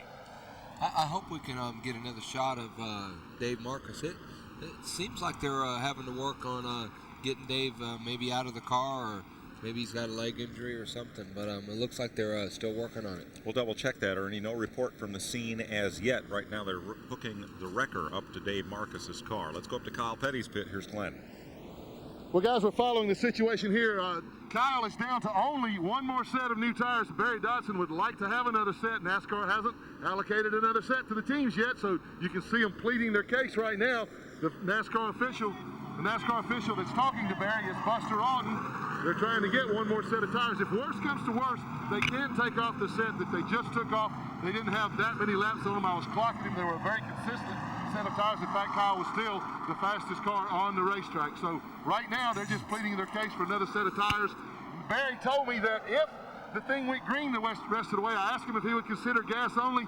He said he doubted it. Right side tires would be marginal. They might go with right side and gas, but definitely not gas only. Glenn, Lee from Texas calls in with an interesting question. If you take a wheel off a street Chevy or a Pontiac, it won't fit a Ford, and vice versa. Now, how about these teams? Can the Ford teams, he wants to know, run Chevrolet wheels and vice versa on the race cars? Yes. Thanks, Glenn. No, the parts are pretty much interchangeable. And Lee, if you'll remember, a couple of years ago, Rusty Wallace switched from Pontiacs to Fords, basically just changed the sheet metal on a lot of his a lot of the cars that they had. A few other adjustments, but the chassis components, the spindles, hubs, and stuff that they bolt up to, pretty much the same, pretty much interchangeable. So yeah, they'll fit one make to the other. Thanks, Glenn. We are 342 laps complete. 158 to go, and Dave Marcus is out of his car. Climbing out, or rather he is in the process of getting out right now. The rescue workers are on the scene, and they're getting that car hooked up to be hauled away. I see a blue Goodyear cap. That's got to be Dave. You'll hardly ever see him without one when he's out of that race car. So here he is. It's taking a little bit of oxygen, but he is okay. That's good news. Seems like he's okay. We're under caution here at Dover Downs for only the 4th time today. We'll be right back. Today's exclusive coverage of the Miller Genuine Draft 500 on TNN is brought to you by Ford and your Ford dealer. Have you driven a Ford lately? Under caution, one more lap, and we'll go under caution. We'll go back to racing. Randy Pemberton, who are the big beneficiaries of that caution flag? Well, let's get a word with Jimmy Mankar real quick. He's been chatting with Bobby Labonte as they get ready to go back to green. One more lap. These guys are also scrounging for tires to try and get Jimmy a big break. You didn't go a lap down on that. What about your tire situation? Tires really haven't been a problem for us all day. We really haven't. We've been kind of taking it easy, just trying to stay in the lead lap and just get to the end of this thing. We're sort of the position we were trying to get in all day long. Kyle was really, really fast, and we just couldn't afford to run with him, so we did get a break right there at the end. We'll just have to see. It's a whole new race from this point on to the end. We'll just have to see what happens. Got enough tires to make it quickly? Pardon me? Got enough tires to make it? Yeah, I think we're okay. Okay, what about you, Glenn, down there with Kyle Petty? Well, it's kind of like a swap meet on the weekend down here. Now Barry has sent 2 sets of scuffs down there to trade for 1 set of stickers. Barry, we saw you pleading your case. Did you do any good? We're trying, man. We'll trade 3 sets for 1. You're in the lead lap, and you deserve to have new tires. If a car lap down's got them, he can get a lap back on you. Really not fair, but Goodyear's done an excellent job in what they've done. Kyle Petty tries to keep Dale Earnhardt from getting back on the lead lap. Everybody's on their feet. And Earnhardt has his hands full with 2nd place Jeff Gordon. 3rd place Hut Strickland. And Sterling Marlin trying to get a lap back. Close that refrigerator door and come sit down, folks. This is about to get interesting. Yeah, Jeff Gordon's coming back up under Earnhardt off the corner there. He's trying to keep him that lap down. They don't want him back in the lead lap if they can possibly help it. Would you? No, I guarantee you I'd be doing the same thing. If he passes Kyle Petty, though, it won't be on the bottom of the racetrack. He'll have to pass him on the high side, and that's going to be extremely tough to do. Or the apron. I tell you, one of the reasons they also want Earnhardt to be a lap down is because of the points. It's obviously going to make them finish a lot further ahead than him. Back under green after this 4th caution of the day. For Dave Marcus's crash at turn 2. Marcus took a bit of oxygen, but is okay. Can Kyle Petty keep the point leader and defending champion Earnhardt a lap down? I cannot believe it. He went up high, now Jeff Gordon gets by. Kyle Petty's not running the bottom part of the racetrack like he was just before this tire change. Or he let Earnhardt go. He did. He let him go. It looked like to me, he lifted, get in, because otherwise... Why would you do that? Well, because he's got to make it to the end. They pay for the winner, not for the guy that's a lap down or get on the lead lap. Okay, Ernie, right behind him is Jeff Gordon, and Jeff is putting a lot of pressure on Earnhardt to put him back a lap down. Well, let's see if Gordon can do what Kyle Petty was unable to do, hold Earnhardt a lap down. There yes, it is. Sir. That's called check and checkmate. Yep. I mean, Kyle Petty's looking at this in a different point of view.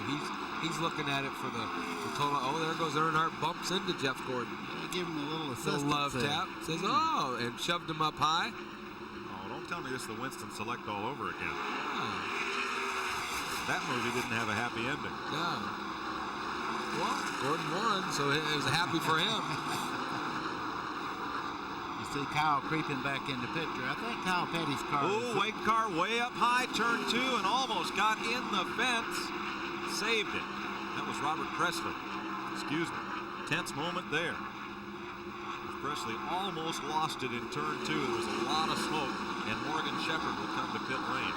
As soon as my heart starts working again, Morgan Shepherd's having some kind of problem. He's off the pace coming down pit road right now, but it seems that Kyle Petty's car, as I was saying, is better after about 10 or 15 laps. It's not really good on the get-go. You see him running the bottom again where he should have been a while ago when Earnhardt got by him. Yeah, I think a lot of that too is a lot what you're saying, buddy. Is Kyle Petty is running a lot of different grooves on this racetrack, and what he's doing is not driving in real deep and coming off the corner hard. When those guys have all got brand new tires, Kyle's having trouble outrunning them. But when they all get stretched out, I think you're going to see the 42 car come aboard and look at it right there. No, I wondered why, and I think you guys are exactly right. He's running this race for the last lap and not to win lap 350. Right. Okay, what he's doing, he's running the racetrack, not number 3. Right. He's racing his race. He's making his line around the racetrack. You see, he's called Earnhardt back now. He'll close in 4 or 5 car lengths in this corner, about the center part of the corner. Watch him close right here. I mean, it's so obvious that he's sticking a lot better than Earnhardt. And I tell you, probably when he gets up on Earnhardt, if Earnhardt doesn't have any chance of getting by Gordon or he's stretched out some, he'll probably let him go. You know, I mean, Dale Earnhardt's just going to race him just like he raced him. Remember, Earnhardt in car number 3, the Goodwrench Chevrolet, is a lap down. He is in 6th place. Jeff Gordon's your leader. Kyle Petty is 2nd. 5 cars are on the lead lap. And here's Hut Strickland in 5th place. A little further back. What happened to Hut, Randy? Well, initially he thought he might have had a flat tire. We hear a lot about that when guys just get a tick loose all of a sudden, especially with new tires. But he said he may have run over some rear end grease and it stuck on the tire through turns 1 and 2. The car wiggled a little bit, got straightened out when he got to 3 and 4, came back over, said he's all right, but he lost a lot of ground. Man, if he can figure out that, he's doing good. He's still on the lead lap. I tell you, I've never been able to figure out what grease I ran over. You know, this is the contrast of what we've been talking about the whole race. Now, look at Jeff Gordon. A minute ago, he couldn't stay in sight of the 42 car of Kyle Petty. Now he's stretching the lead. It's because of Dale Earnhardt. He needs to get by him pretty quick. As I speak, he does just so. He heard you. Kyle Petty works underneath Earnhardt. That's what I'm saying. I think Kyle's probably going to go ahead and probably run Jeff Gordon down, and he'll probably go by Jeff Gordon too, because Kyle's car is just a lot stronger today. Morgan Shepherd has taken his Citgo Ford to the garage area, and the hood is up. Well, it's off, but they're working underneath where the hood would be on Dick Trickle's Quality Care Ford. Today's exclusive coverage of the Miller Genuine Draft 500 on TNN is brought to you by Napa. We keep America running. We're under caution once again, the 5th time today. Jimmy Spencer spun coming off turn number 2 and impacted the wall in the back straightaway. Watch for the yellow car. He might have got tagged by Joe Nemechek, but we don't know that for sure. Well, you can see the banking on this racetrack, and look at all the rubber dust down on the low part of that racetrack. Once you get in that, the car feels like it speeds up. He hit the inside wall really hard on the right side. Spencer's made it around to the pits for repairs. As you see, here's Glenn. Still in Kyle Petty's pits, and they're not real happy campers down here right now. Gary Nelson and NASCAR turned down Barry's undeniable deal of 3 sets of scuffs for 1 set of stickers. They do not have but 1 set left. They're playing follow the leader now. They were ready to come in. If Gordon should have, since he stayed out, they'll stay out. However, none of them have come in right now, because even coming in to top off with fuel, they still can't make it on that stop alone, so they're going to have to come back in anyway. So right now they're just staying out. Not real happy down here, but things may turn out in their favor anyway. Thanks, Glenn. Dale Earnhardt, who is 1 lap down in 6th place, will make a pit stop. That'll drop him back to 11th, as there are 6 cars 1 lap down. Also, Hut Strickland, who is on the lead lap, is on pit road.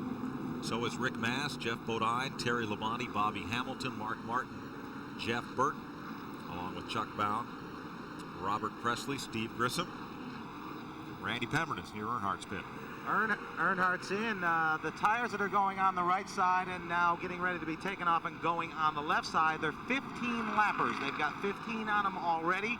Earnhardt sits patiently in his car. Hut Strickland with some heavy damage to the nose of the Quaker State Ford sits up pit road as Earnhardt leaves. They're putting some duct tape on that car. No tires changed for Hut Strickland. Just going to work on trying to clean it up a little bit. Let's go back upstairs. Hut Strickland still on the lead lap, one of 5 cars on the lead lap. Today's Ford Buddy Baker driving tip is brought to you by Ford and your Ford dealer. Have you driven a Ford lately? Here's Buddy.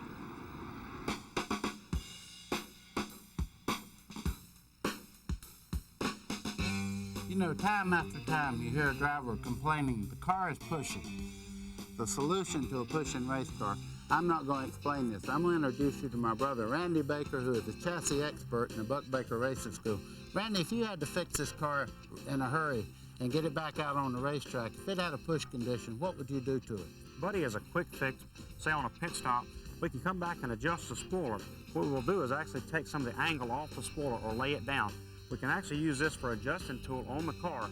We create a high pressure area here through aerodynamics. We can actually take some of the push out by lowering the angle on the spoiler. Now another quick fix, you can actually come and adjust the chassis. If you notice the ratchet here goes down on top of the spring. We can take some of the weight off of this corner of the car by screwing around this way. And these are 2 things, buddy, we can do as a quick fix on a pit stop to adjust the push problem. Elmo Langley will make the sharp left turn onto pit road with that Pontiac Trans Am. Here he goes. Thump down off the banking. Here we go. Back to green. Jeff Gordon leads Kyle Petty, Ted Musgrave, Bobby Labonte, and Hut Strickland. On the inside, Sterling Marlin is not going to have any luck getting his lap back from the race leader as they haul off into turn 1.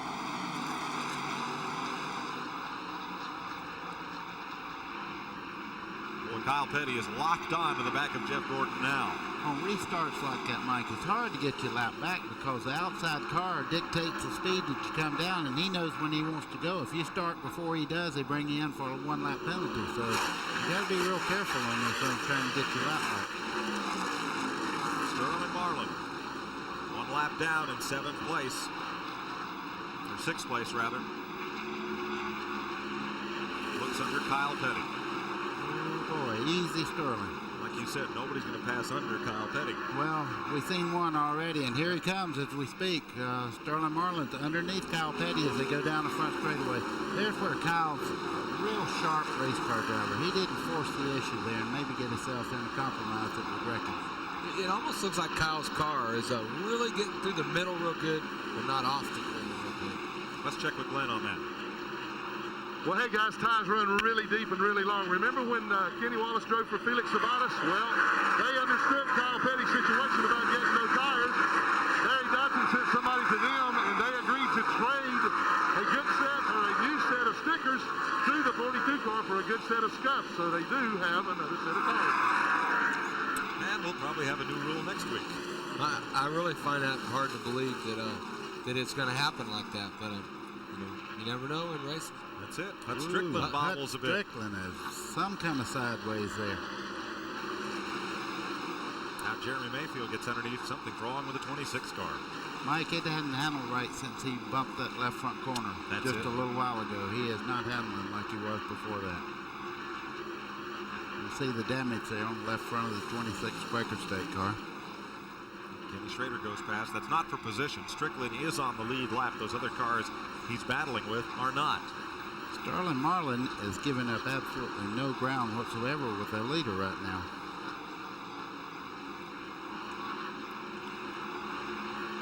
Third place battle. Ted Musgrave behind Kyle Petty there. You know, Ted Musgrave always runs quite well in a long race. You know why? He's a very good chassis man. He builds his own chassis when he run up north and all, in Wisconsin and all. So he knows what's going on, and that's very important anymore. Just being able to drive without the right communication with crew chief and all don't mean a thing. By the way, Russ from New York called in with a correction. I think I'd said that Richard Petty won Pontiac's last victory here in 1984. Not true. Rusty Wallace in 1993, of course, drove a Pontiac for Roger Penske and drove it to victory lane here. So it would only be the first Pontiac win here in 2 years. Not 10 or more. Should Kyle Petty prevail. A Chevrolet leads this race, a Pontiac in second, and a Ford in third. A Chevy in fourth, a Pontiac, or rather a Ford in fifth. Take you back up front, Jeff Gordon and Sterling Marlin. Still trying to get a lap back from the race leader. No easy chore. Well, you see Sterling, he's doing everything you're supposed to do. Right now, Jeff Gordon tuned in. He's really running well. He's picked up the pace quite a bit. See paper blowing up on the front part of that car. It's good to the small piece of paper. You see how it's stuck to the grill on that car. And it's on the back straightaway. It's still there.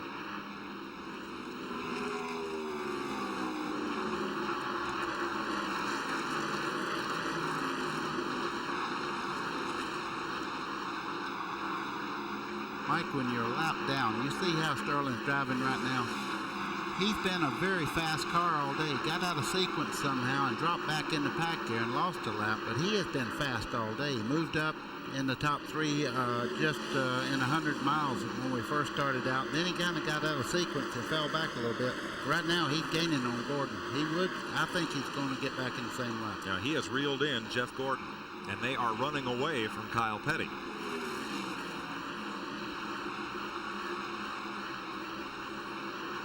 That's Kyle. I'd want to know where those tires that I just took off a while ago, where they put them. But you see Sterling now, he's getting underneath Gordon. I don't think Gordon will fight him very long to keep him a lap down. You see Sterling under him there. He'll make the pass quite easy coming out turn 2. Well, remember, Gordon is the one that drug Sterling to the front at Daytona or Talladega. I seen something just then. Jeff Gordon's car is a little tail happy coming up out of the corner, so that might be the reason that Sterling caught him. You see just behind him there, Kyle Petty pulled down within 4 or 5 car lengths of him. I think that was a lot the problem that Jeff Gordon's been having most of the day. They've been trying to adjust it. Remember, they were saying it was one thing getting in and another thing getting off, and they didn't know how to adjust it. So Jeff Gordon leads this with 121 laps to go. Here comes Kyle. Boy, I tell you, it's like a magnet almost. About 15 laps and this car really gets to flying around the bottom part of the racetrack. Last week, here's Kyle Petty on the bottom looking for the lead, and Gordon comes down to shut him down. Well, it's just a matter of time. Isn't there a song that says that? He's quite a bit faster than Gordon right at the moment. He'll probably take it right now. On the bottom, Kyle Petty, Jeff Gordon upstairs. No traffic to be a factor. Kyle Petty back out front, lap 381. Yeah, look at Musgrave, though. He's run them both down, and he's in 3rd place in the 16 car there. I tell you, he is flying through here. He may not be 3rd for long. That's what I'm thinking. Now watch this car accelerate off the corner. Gordon is not getting the forward bite he needs right now. Looked a little loose right Shook there. the car just a bit there. I don't think he did it on purpose either. Here comes Ted Musgrave to take over 2nd spot. And here comes look at Bobby Labonte. I tell you what, when things go bad, you get a flogging on the racetrack. You have to believe that. He's really loose. And Michael Waltrip, not on the lead lap, goes by Jeff Gordon as well. 117 laps to go. Plenty of time for one more pit stop to change the handling. Shake out the outcome of this. Live next Sunday, or rather, well, live next Sunday, we're at Pocono. Live next Saturday, 5 p.m. Eastern Time. From Myrtle Beach, South Carolina, join Ken Squire and David Pearson for the Carolina Pride Red Dog 250. The network that brings you more Busch Grand National racing than everybody else will be live at Myrtle Beach. Pearson will have to leave right now if he's going to ride that horse that far. Should be a fun race. I know we'll all be tuned in after the ARCA race at Pocono. Right now, the fellow who's tuned in is Kyle Petty. He has put that Pontiac into warp drive. But Ted Musgrave in traffic running him down, and Bobby Labonte within striking distance. Folks, don't be alarmed. There are just 5 cars on the lead lap here. The record number of cars on the lead lap for this race at Dover Downs is 10. There have never been more than 10 cars to finish on the lead lap here. Mike, I'm going to say something right now. I think NASCAR can quit looking for a solution for down pressure right now. Look what's leading the race. A Pontiac's leading, a Thunderbird's in 2nd, and they're walking away at this moment. Sure works here. Now, again, let's correct our correction. Pontiac has only won this race once. Richard Petty in 1984. As the viewer called in, as Russ called in, Pontiac's last win here was Rusty Wallace in 93, but that was the September race. Pontiac has only won the May race, or June race, once. You can't pull nothing on us, I can't pull anything on Greg Field, I know that. He has the facts, man. He's got them. Just the facts. He got a little ruffle looking about that, didn't he? Hey, this is a battle for position here. 7th place at stake. Michael Waltrip and Dale Earnhardt. It looks like Dale might have a little advantage in the corners over Michael. You see him come up there. Down the straightaway, Michael's running quite well, but down in the corner, I thought they were going to get in the same real estate at the same time there, but Dale did make the pass. Here's your Napa running order brought to you by Napa. We keep America running. 107 laps to go. You know, I always wondered when before I was ever on one of these broadcasts, how you guys always come up with some of these great answers. We do remember some things. It's amazing the stuff that you remember. And then now, since why are you sounding like Ed McMahon? You know, how in the world can you possibly know this stuff? I come up here and it's like, man, I wonder how it's going to happen. And next thing I know, some guy just automatically puts something up, and it says Dale Earnhardt won this race 1988. You know, and it's like somebody else has been doing all the homework. See, some of it. Just for the people at home that didn't know that. That somebody is Greg Field. Greg Field. Thanks a lot. Someday you're leaving us, and we're still stuck as a dummy. Well, Kyle Petty. All right, here's the big Kyle question. Petty is making mincemeat out of everybody right Here, now. you can answer this. Okay. Steve from Georgia wants to know, if Kyle Petty wins, will he cut his hair? No. Why not? I don't know. I can tell you why. He said every time he cuts his hair off, he gets hurt. I'd be sitting on mine. I don't know about you. Happened to Samson. Look at Musgrave. He's moving in on Petty. He's going to give They Kyle a haircut. almost touched there. Musgrave had to really check up. Should I say what he just said on that one? Well, you said he has the stuff to say. Go ahead. He said he'd need a weed eater. Now I didn't think of this. Is just the note. Yeah, that they blame said. it on Greg Fielding. Blame it on Greg Fielding. Greg Fielding said that he'd need a weed eater. All right, Ted Musgrave now has caught Kyle Petty. Wow. Look at Ted Musgrave accelerate up out of the corner. He's quite a bit faster than Kyle Petty from the center of the corner to the straightaway. I think Kyle gets in the corner just as well, but watch him close ground right here. You see that? Teddy's getting to that middle. Wow, this is the first real challenge that Kyle's had after a long run. 25 laps or 30 laps, nobody's been able to even get close. Look at Musgraves come up on him coming out of the corner. You know, Mike, here, every once in a while, you'll hold your own in maybe 1 and 2 and be quite a bit faster in 3 and 4 because both these corners are really different. You look at it and you say it's a mile track and both corners are banked the same and all, but it's very, very different. Down the back straightaway, you really get a sling into the corner where you kind of run off in the corner in one. Yeah, but I think a lot of that got changed now. Not to second guess what you're saying, buddy, but a lot of that sling has changed because, you know, before you used to really go downhill into that corner. Now they've actually changed the shape a little. Man, Kyle Petty got completely sideways off turn 2 just then. I don't think Kyle's car is quite as good as it was just before this last pit stop. Randy LaJoy back on track. His car had been pushed to the garage earlier, but he's back out there in the MBNA Pontiac, 23rd position. Bobby Hamilton on pit road for what could be his last stop of the day. Ernie, while we go to break, you can ponder Richard's question from California. He wants to know why crews use the illegal parts when they realize they'll get caught.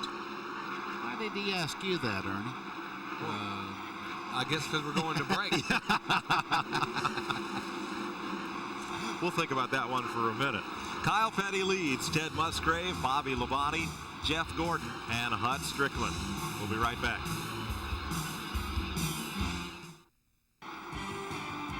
A look at Dover Downs from our steel area camera. Maybe one of those steel weed eaters headed for Kyle Petty's pit. Powerful, easy to use, and durable. Chainsaws, blowers, and trimmers. Qualities you can depend on in steel territory. Mike, I'm going to tell you, Bobby Labonte has turned up the wick. He's moving in on our leaders right now. You can see him just behind these two cars down the straightaway here. He has come into the picture. I'm telling you, he looked in the mirror and seen Earnhardt coming. He just turned her up about 2 notches there. He is flying around this racetrack. There's the interval. Bobby Labonte is close to within 1.3 seconds of Kyle Petty. Those are the cars on the lead lap down through Hut Strickland. I tell you got to remember, it's getting close to payday. We've got about 89 or 90 laps left, and it's time to do it. Well, what's the story on Kyle Petty's tires, Glenn? Well, for a while, a miracle happened. They had none, then they had 2, then they had 6. Christmas came in June, and now the Grinch may come and steal Christmas from them. Gary Nelson has gotten wind of this trading that's been going on down here. By the way, the next time I trade cars, I want Barry Dodson to go with me. But Nelson is talking to Kyle's team right now. I want to find out just exactly where they got these tires. There was a guy that came down from Ted Musgrave's crew a little while ago, went back and reported this. In the driver's meeting this morning, Nelson told all the guys that he was going to deputize all the crew chiefs, wanted them to report any suspicious activity to him. That's exactly what happened. We'll report a little further when we see exactly what the outcome of this is, but they just want a little fact-finding mission right now. And that 31, Ward Burton's team. I'll tell you where that came from. The wheel, anyway. Gary Nelson has probably been watching one of those RCA cams because he probably heard us talking about Barry swapping tires with somebody else. Probably that's what led into it, probably. I hope not. But Judge Wapner will be along shortly to issue his decision. And Ted Musgrave is about to issue his on Kyle Petty, or is he? Traffic, heavy traffic. Jeff Bodine up high. Bobby Hamilton just in front of Kyle. But Musgrave might have an opportunity here, but no. Kyle Petty skillfully works the traffic, hangs on to the lead. Now you see Bobby Hamilton get out of the way and let the first, he let the first 2 by. I bet Bobby Labonte liked that a whole bunch. But anyway, what he did, he moved over, and I'm sure he didn't know that Bobby Labonte was right behind him. Then he pulled back down in the groove, but now it's going to take Bobby another 2 or 3 laps to gain back what he lost in that one corner. Fans of the Tin Indian are doing a little celebrating so far today. All the Pontiac fans in the crowd. Pontiac has won 115 Winston Cup races from 1957 through 1973. In 61, they won 30 of the 52 Grand National races that year. The very first was on Daytona's old Beach Road course in 1957. Cotton Owens won in a Pontiac for the Make's first victory in Winston Cup racing. Here's Glenn. Gary Nelson just ordered Barry Dodson down off the toolbox for an explanation. We're going to get to the bottom of this right now. It seems to be pretty friendly right now. Nobody looks to be real mad. I think they just wanted to find out what the deal was. But they did get them from other teams, and they traded them from other teams. They didn't get them from an outside source, and I think that it's going to be okay. And they didn't get any additional tires. They swapped a set with another team. Jeff Gordon loses a spot there to Hut Strickland, 4th place.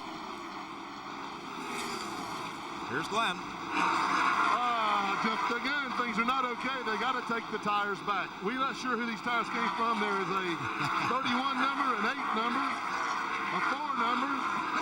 These tires have been around, but they're not going to stay here long. Come back around again, away from the 42 pitch. Well, there's no DNA evidence to link those tires. I think what happened was they all came out of the tire pool that you saw the NASCAR official guarding, and there they were distributed to one team, and that's where they came from. But their identity shall forever be unknown. Mike, I got to tell you, I raced for 34 years, and I don't think once they ever made a ruling that I ever won an argument with NASCAR. It's over with when they tell you it's over with. That's it. So Tiregate continues here at Dover Downs.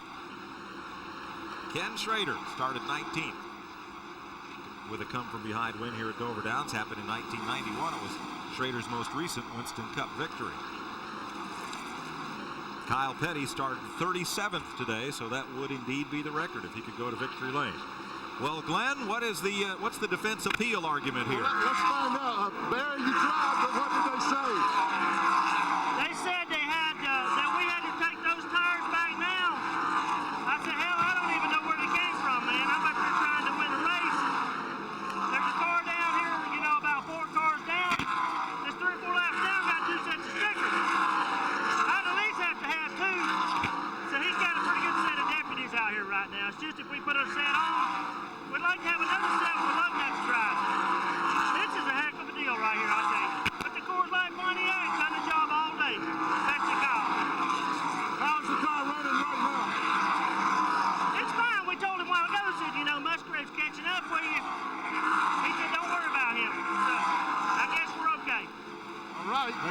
be too concerned about. Barry's next TV appearance may be on a well-known legal defense team out in California. Who knows? I was watching Nemechek and Gordon there on the front straightaway. That was two young Turks there that wanted the same spot there a couple of times. I thought they were going to get a little paint swapping going on. They made a couple of passes to each other. Well, let's go down to Jeff Gordon's pit. Here's Randy.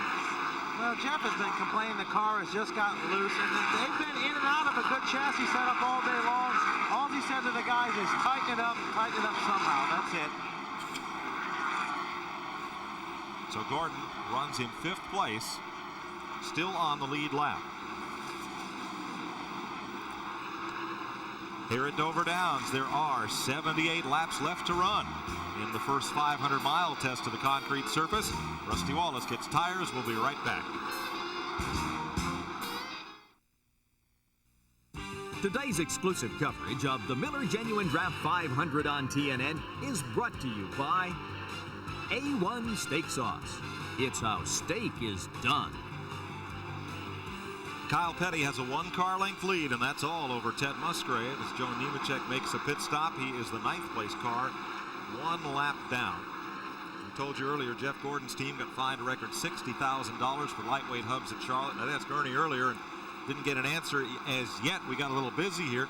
Why a team would take a chance running lightweight parts or parts that didn't need a NASCAR spec, given the vigilance of the inspectors and all? Well, I tell you, it's evidently they thought that it was going to get them some sort of an advantage. Obviously, it didn't give them that much of an advantage because they didn't have those parts, and they also sat on the pole here. But Teddy Musgrave just took the lead, and Bobby Labonte went ahead with him, and he's in 2nd. And activity in the Kyle Petty pit as Brett Bodine makes a stop, takes on tires. Michael Waltrip is in as well. The other thing we got to comment on. Here comes Kyle down pit Petty's road. coming on pit road. The other thing is Sterling Marlin's also back on the lead lap. That's true. Let's get out of Kyle Petty's pit.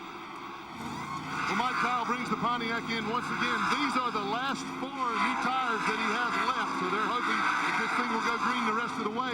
That last set, as Ernie noticed, was not quite as good. The car didn't work quite as well on that set, so hoping this set will be just a little bit better. And the left side's on there, down and away. So they're going to roll the dice early here. Musgrave should be coming in very soon. Bill Elliott is in. Sterling Marlin is in. Randy LaJoie makes a stop. Last round of pit stops here with 70 laps to go. Ted Musgrave, who has never won a Winston Cup race, is in the lead. Now, yesterday, he's off the pace. He's coming in. He's either out of gas or has a problem. I don't know what it is, but he's down on the bottom. They don't drop down that quick unless something's wrong. My guess, buddy, is on worn tires, they don't want to give anything away to Kyle coming back on the track right now on new tires. Yeah, Mike, but he pulled over on the back straightaway, and he was on the flat all the way through 3 and 4. So well, he's shooting ether in it, too. Tire down or quick decision or out of fuel? See him shooting ether in it. He's shooting ether there in the front to make it crank. Out of fuel? Yeah, it would look like he was out of fuel because he pulled over down the back straightaway. And the race leader becomes Hut Strickland. Wow, Excuse me, or is it Bobby Labonte? This is going to be a long stop. Bobby Labonte is also on pit road, so Hut Strickland assumes the lead. 4-tire change for last week's Charlotte winner. Bobby Labonte gets going. Randy's there. Well, Bobby Labonte's team put 4 stickers on. They talked to Bobby and they asked him if he wanted scuffs or stickers. So evidently they wanted to make a choice based on what Dale Earnhardt did with 15 lappers. The same for Sterling Marlin, stickers, 4 of them. And Hut Strickland leads this race now over Jeff Gordon, and this will put Dale Earnhardt back in the lead lap. Only those 3 cars on the lead lap right now. Jeff Bodine makes a stop. Earnhardt pitted under caution at lap 364. The rest of the leaders pitted under caution at lap 338. So Earnhardt can go about 26 laps further on this tank of fuel and set of tires. You can see Ted Musgrave's crew, they were really irritated they had that bad stop right there at the end. 21 seconds, you know, that's a long time when other people are making them in 18. Yeah, but this isn't over. It's far from over. Jeff Gordon is in. He was the 2nd place car at this moment, 35 miles an hour, the speed limit down pit road. Randy's there. I'll tell you one thing, a good way to pick up a little time on the track, how about 2 tires? Because that's what these guys are going for. They're going to change rights on the 24, stick a can and a half of gas in, and run the final 65 laps. Tires are in, waiting for gas.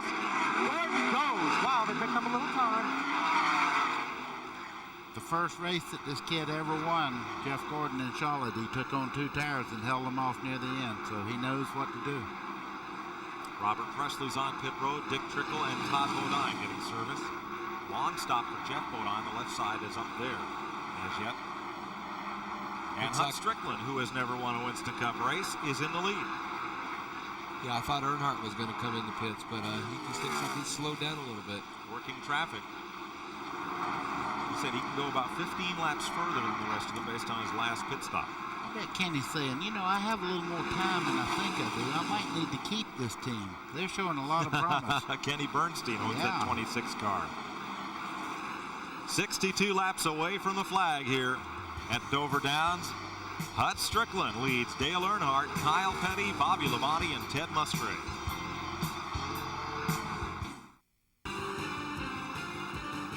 From our steel area camera, makers of leaf blowers, trimmers, and chainsaws, powerful, easy to use, and durable. Qualities you can depend on in steel territory. These aerial views of Dover Downs. And of the race leader, Hut Strickland.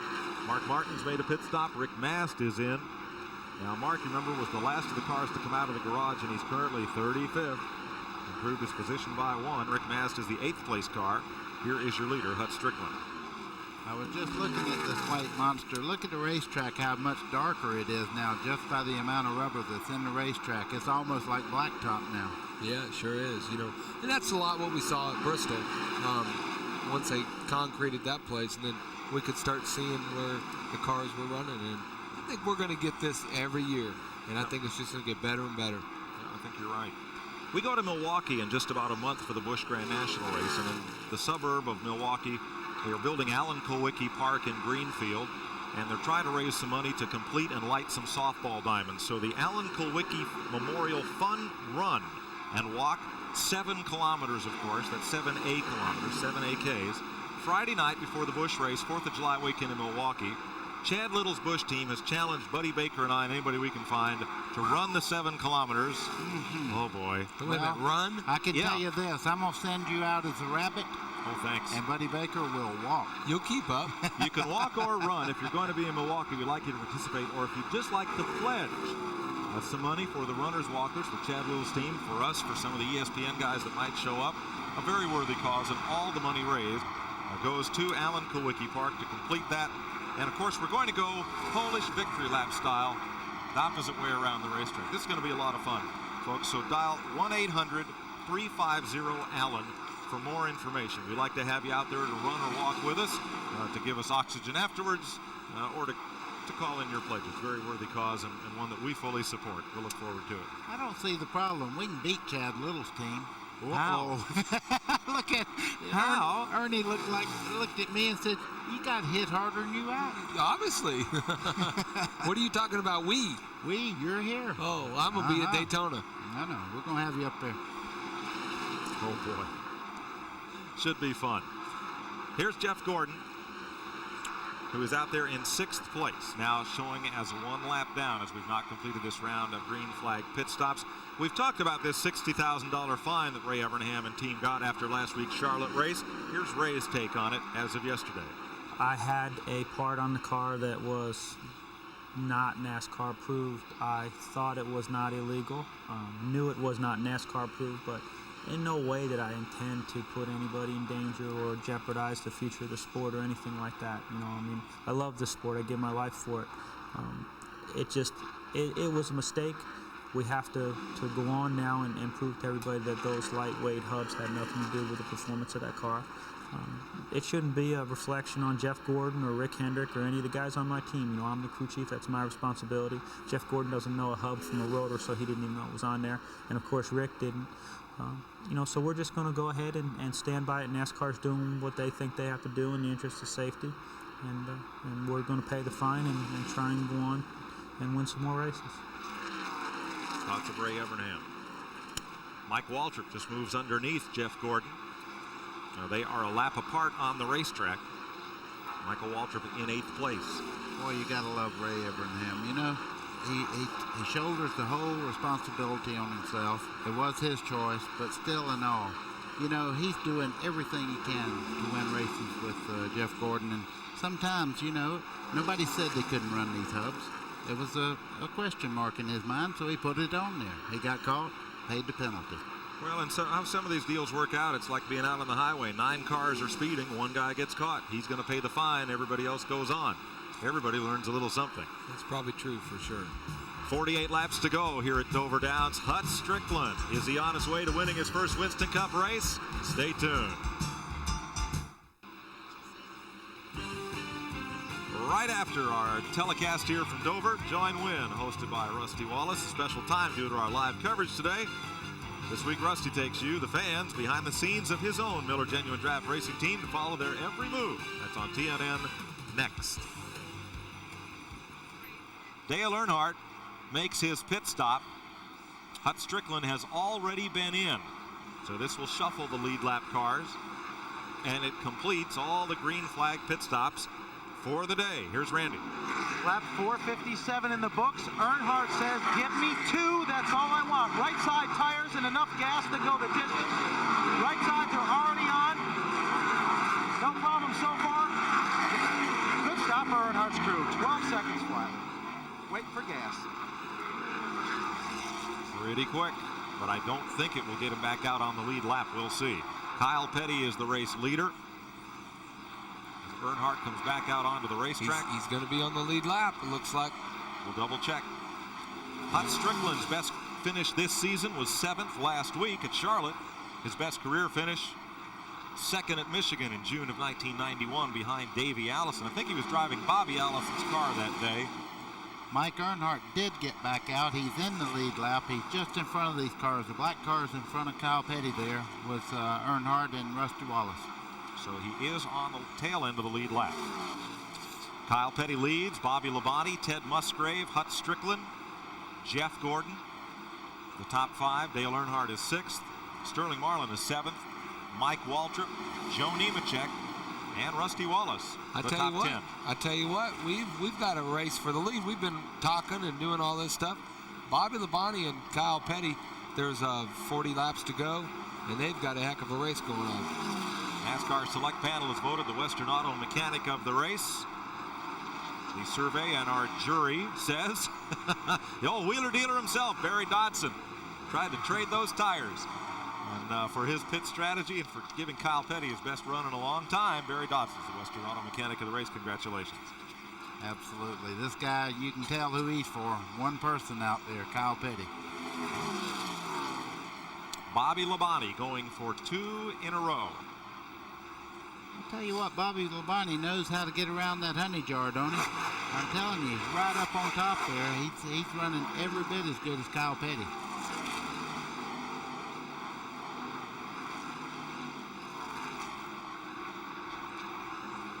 .45. Car is starting to close just a little bit. Telling Bobby Labonte that traffic's coming. Yeah, in the form of Ted Musgrave. Right. Yeah. The 25-45 is what they had run for the lap time. Well, this is the first 2 cars here, and Ted Musgraves is about a half a turn behind. That's how much he lost on that one long stop there right near the end. Look at Bobby. He's getting where he pulls up on Kyle just a little bit in the center part of the corner. Got great forward drive off the corner there. Now, is Bobby Labonte running right now for the lead, or is he biding his time?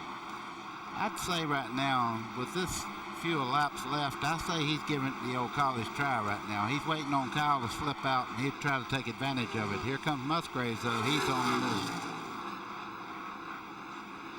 Yeah, it's not much to go. 35 laps, and I think it's time to show your stuff right now. Musgrave over the last 5 laps has not been able to close in. Well, I know one thing. Kyle Petty better hope they don't have a yellow flag with 10 or 12 laps to go, because it takes them that long on new tires to really get going again. And Bobby Labonte and them are a little bit quicker, I think, on fresh tires. They don't have no new tires. Well, yeah, good point. There's no more left. And we've had a lot of questions about this on the 800 line about why didn't Goodyear bring enough tires. Well, they did. They brought all they thought they'd need for this race as of yesterday. But the number of cars on the track and the experience of practice and qualifying taught them that the tires they brought were not best suited for this racetrack in this new condition. So last night, Leo Mel told us, they went back. The tire workers, tire busters worked almost all night, started at 4 a.m. this morning, remounting a new, different compound of tires. They brought what they could put together to have a good, safe race today. And then NASCAR allocated those tires after each team started the race with 6 sets, so the distribution would be fair and everyone who was in contention in this race would get tires when they needed them, subject to the available supply. So I think the best take on this, to summarize, is that Goodyear and NASCAR and everyone did the absolute best they could to have a safe, competitive race and supply an equal number of tires to everybody as they needed them. And I think they've done a very, very good job. And next time we come back here, yes, there will be a full supply of tires based on Goodyear's experience and what they learned here today. Mike, if they would have run this race with the tires they had here yesterday, it would have looked like Barfield's junkyard around here, because I'm going to tell you, about 35, 40 laps was all you could run. Then you blistered them, and into the wall you'd go. I believe you're right. Bobby Labonte. It pretty much looked like that after the first lap, didn't it? Yes, it did. Bobby Labonte keeps edging up on Kyle Petty, and then the gap grows to a car length or two. Yeah, I tell you, Bobby's a really good car right now.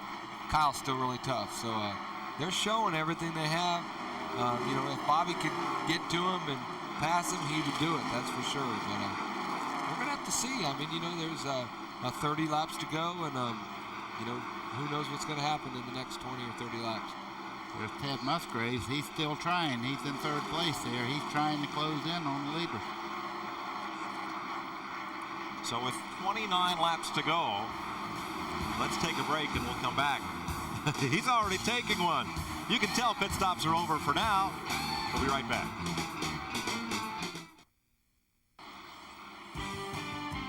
Welcome back to Dover Downs, Delaware. This new concrete surface took its toll in the first 60 laps. 3 caution flags, 22 cars damaged, some knocked out of the race, but since then we've been relatively trouble-free. 5 cautions overall, counting Dave Marcus and Jimmy Spencer's crashes.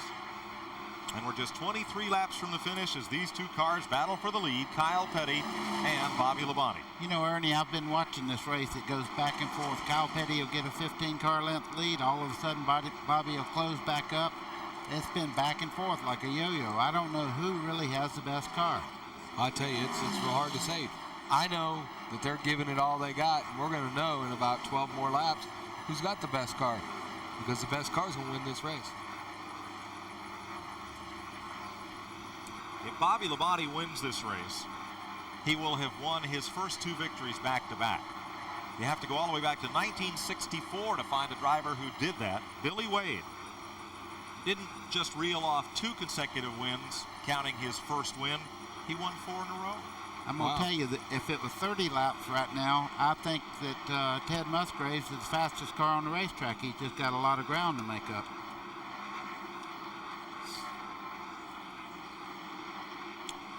However, Dale Earnhardt, the last car on the lead lap, is reeling in Jeff Gordon, and that will be the battle for 5th place. Pretty smart group there. And the Richard Childress team, crew chief Andy Petrie, wins the RCA Pit Strategy Award, brought to you by RCA, changing entertainment again. Because of that last pit stop, that 2-tire change put Earnhardt back on the lead lap and in contention. Should this race have a caution flag, certainly in good position to pad his Winston Cup points lead. Rusty Wallace there right in his tire tracks, won't win his 4th Dover race in a row today, but Rusty is a lap down in 9th place. Well, that's Earnhardt in the 3 car there, and just in front of him is Jeff Gordon in the 24, and that is, like you say, the 5th spot. Now back up to the lead here.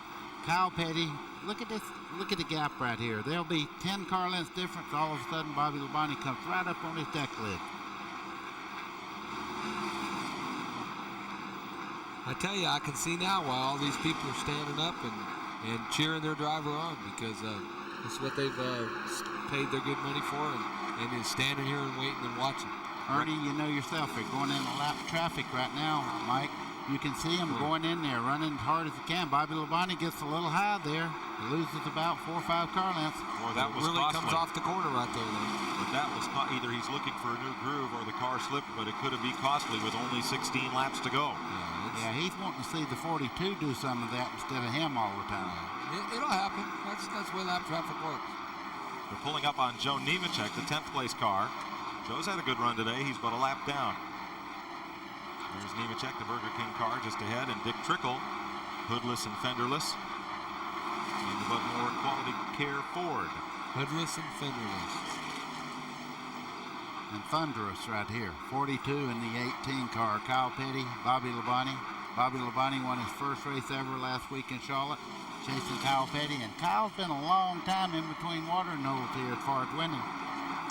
And Earnhardt has passed Jeff Gordon. That's 5th place.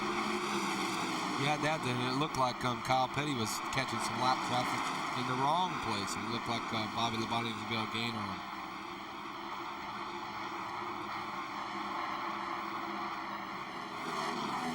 Laps to go. Well, will Kyle Petty pick up his 8th career win, or will Bobby Labonte double? 2 wins in 2 weeks. Well, Bobby's starting to rainbow that corner. He's catching back up pretty well. 16 car is going to be a factor here before the end of the race. Did you hear that? 5 or 6 car lengths behind y'all. The 16 car, Ted Musgraves, is closing in on him. I could see that a while ago. He is really coming up. That's him, the 3rd car behind the 2 leaders there. I love a big finish. I love it. I tell you, nothing's easy in this sport. Now, and I'll have to eat my words, because I did say at about lap 250 that Kyle Petty was trying to stink up the show. Yeah. He was running away from everybody, and folks, this is why you do not leave and then just come back for the last 5 laps of a NASCAR race. It's got all the smell of the rose right now. That's right. Let's show you the interval between Kyle Petty, Bobby Labonte, Ted Musgrave. It's but a car length or 2. Yeah, none. Boy, I tell you what, I like Ted Musgrave's chance right now. But he's got to pass 2 of the cars, and it's going to be real tough to do. Yeah, no room. He's getting in trouble back there. This reminds me, Kenny Schrader watched the Busch Clash from up with us on a scaffold for CBS, and as things started to come together like this, Schrader made a great comment. He said, "Oh, he says, this could get big." Here we are. Kyle's Petty's car could get big right now. Could get wide. I'm going to tell you one thing. The 16 car, Ted Musgraves, is going to get wide here in just a second. He is really pulling down on the front 2 cars. You need a watch to measure that interval. No, Cut it in car lengths. That's it. You hear those spotters when they start yelling at you, that 16 car is going to be a factor. They time these cars, and they know they're closing in. The only trouble with this battle at this point is the folks up there in the stands, some of whom will say, you know, if this race was only 550 miles. Yeah. But it's a great one. You know, about the time we heard the spotter tell the 18 car there of Labonte that the 16 car was going to be a factor, Kyle Petty just adios. He's pulled out about a 10 car length lead right now over the 2 cars there. I'm sure his spotter must have said, hey, you got something coming back here. Yeah, we really don't have Kyle's spotter on the radio. This could be the break for Kyle Petty. If Ted Musgrave and Bobby Labonte get to battling for second, that could be a big break for Kyle Petty. 8 laps to go. Now, will Musgrave work with Bobby Labonte to run down Kyle, or will they battle? No, they're looking for that spot right now. I would say if Musgrave gets any chance whatsoever to get under him, he's going to take it. Yeah, it looks like right now.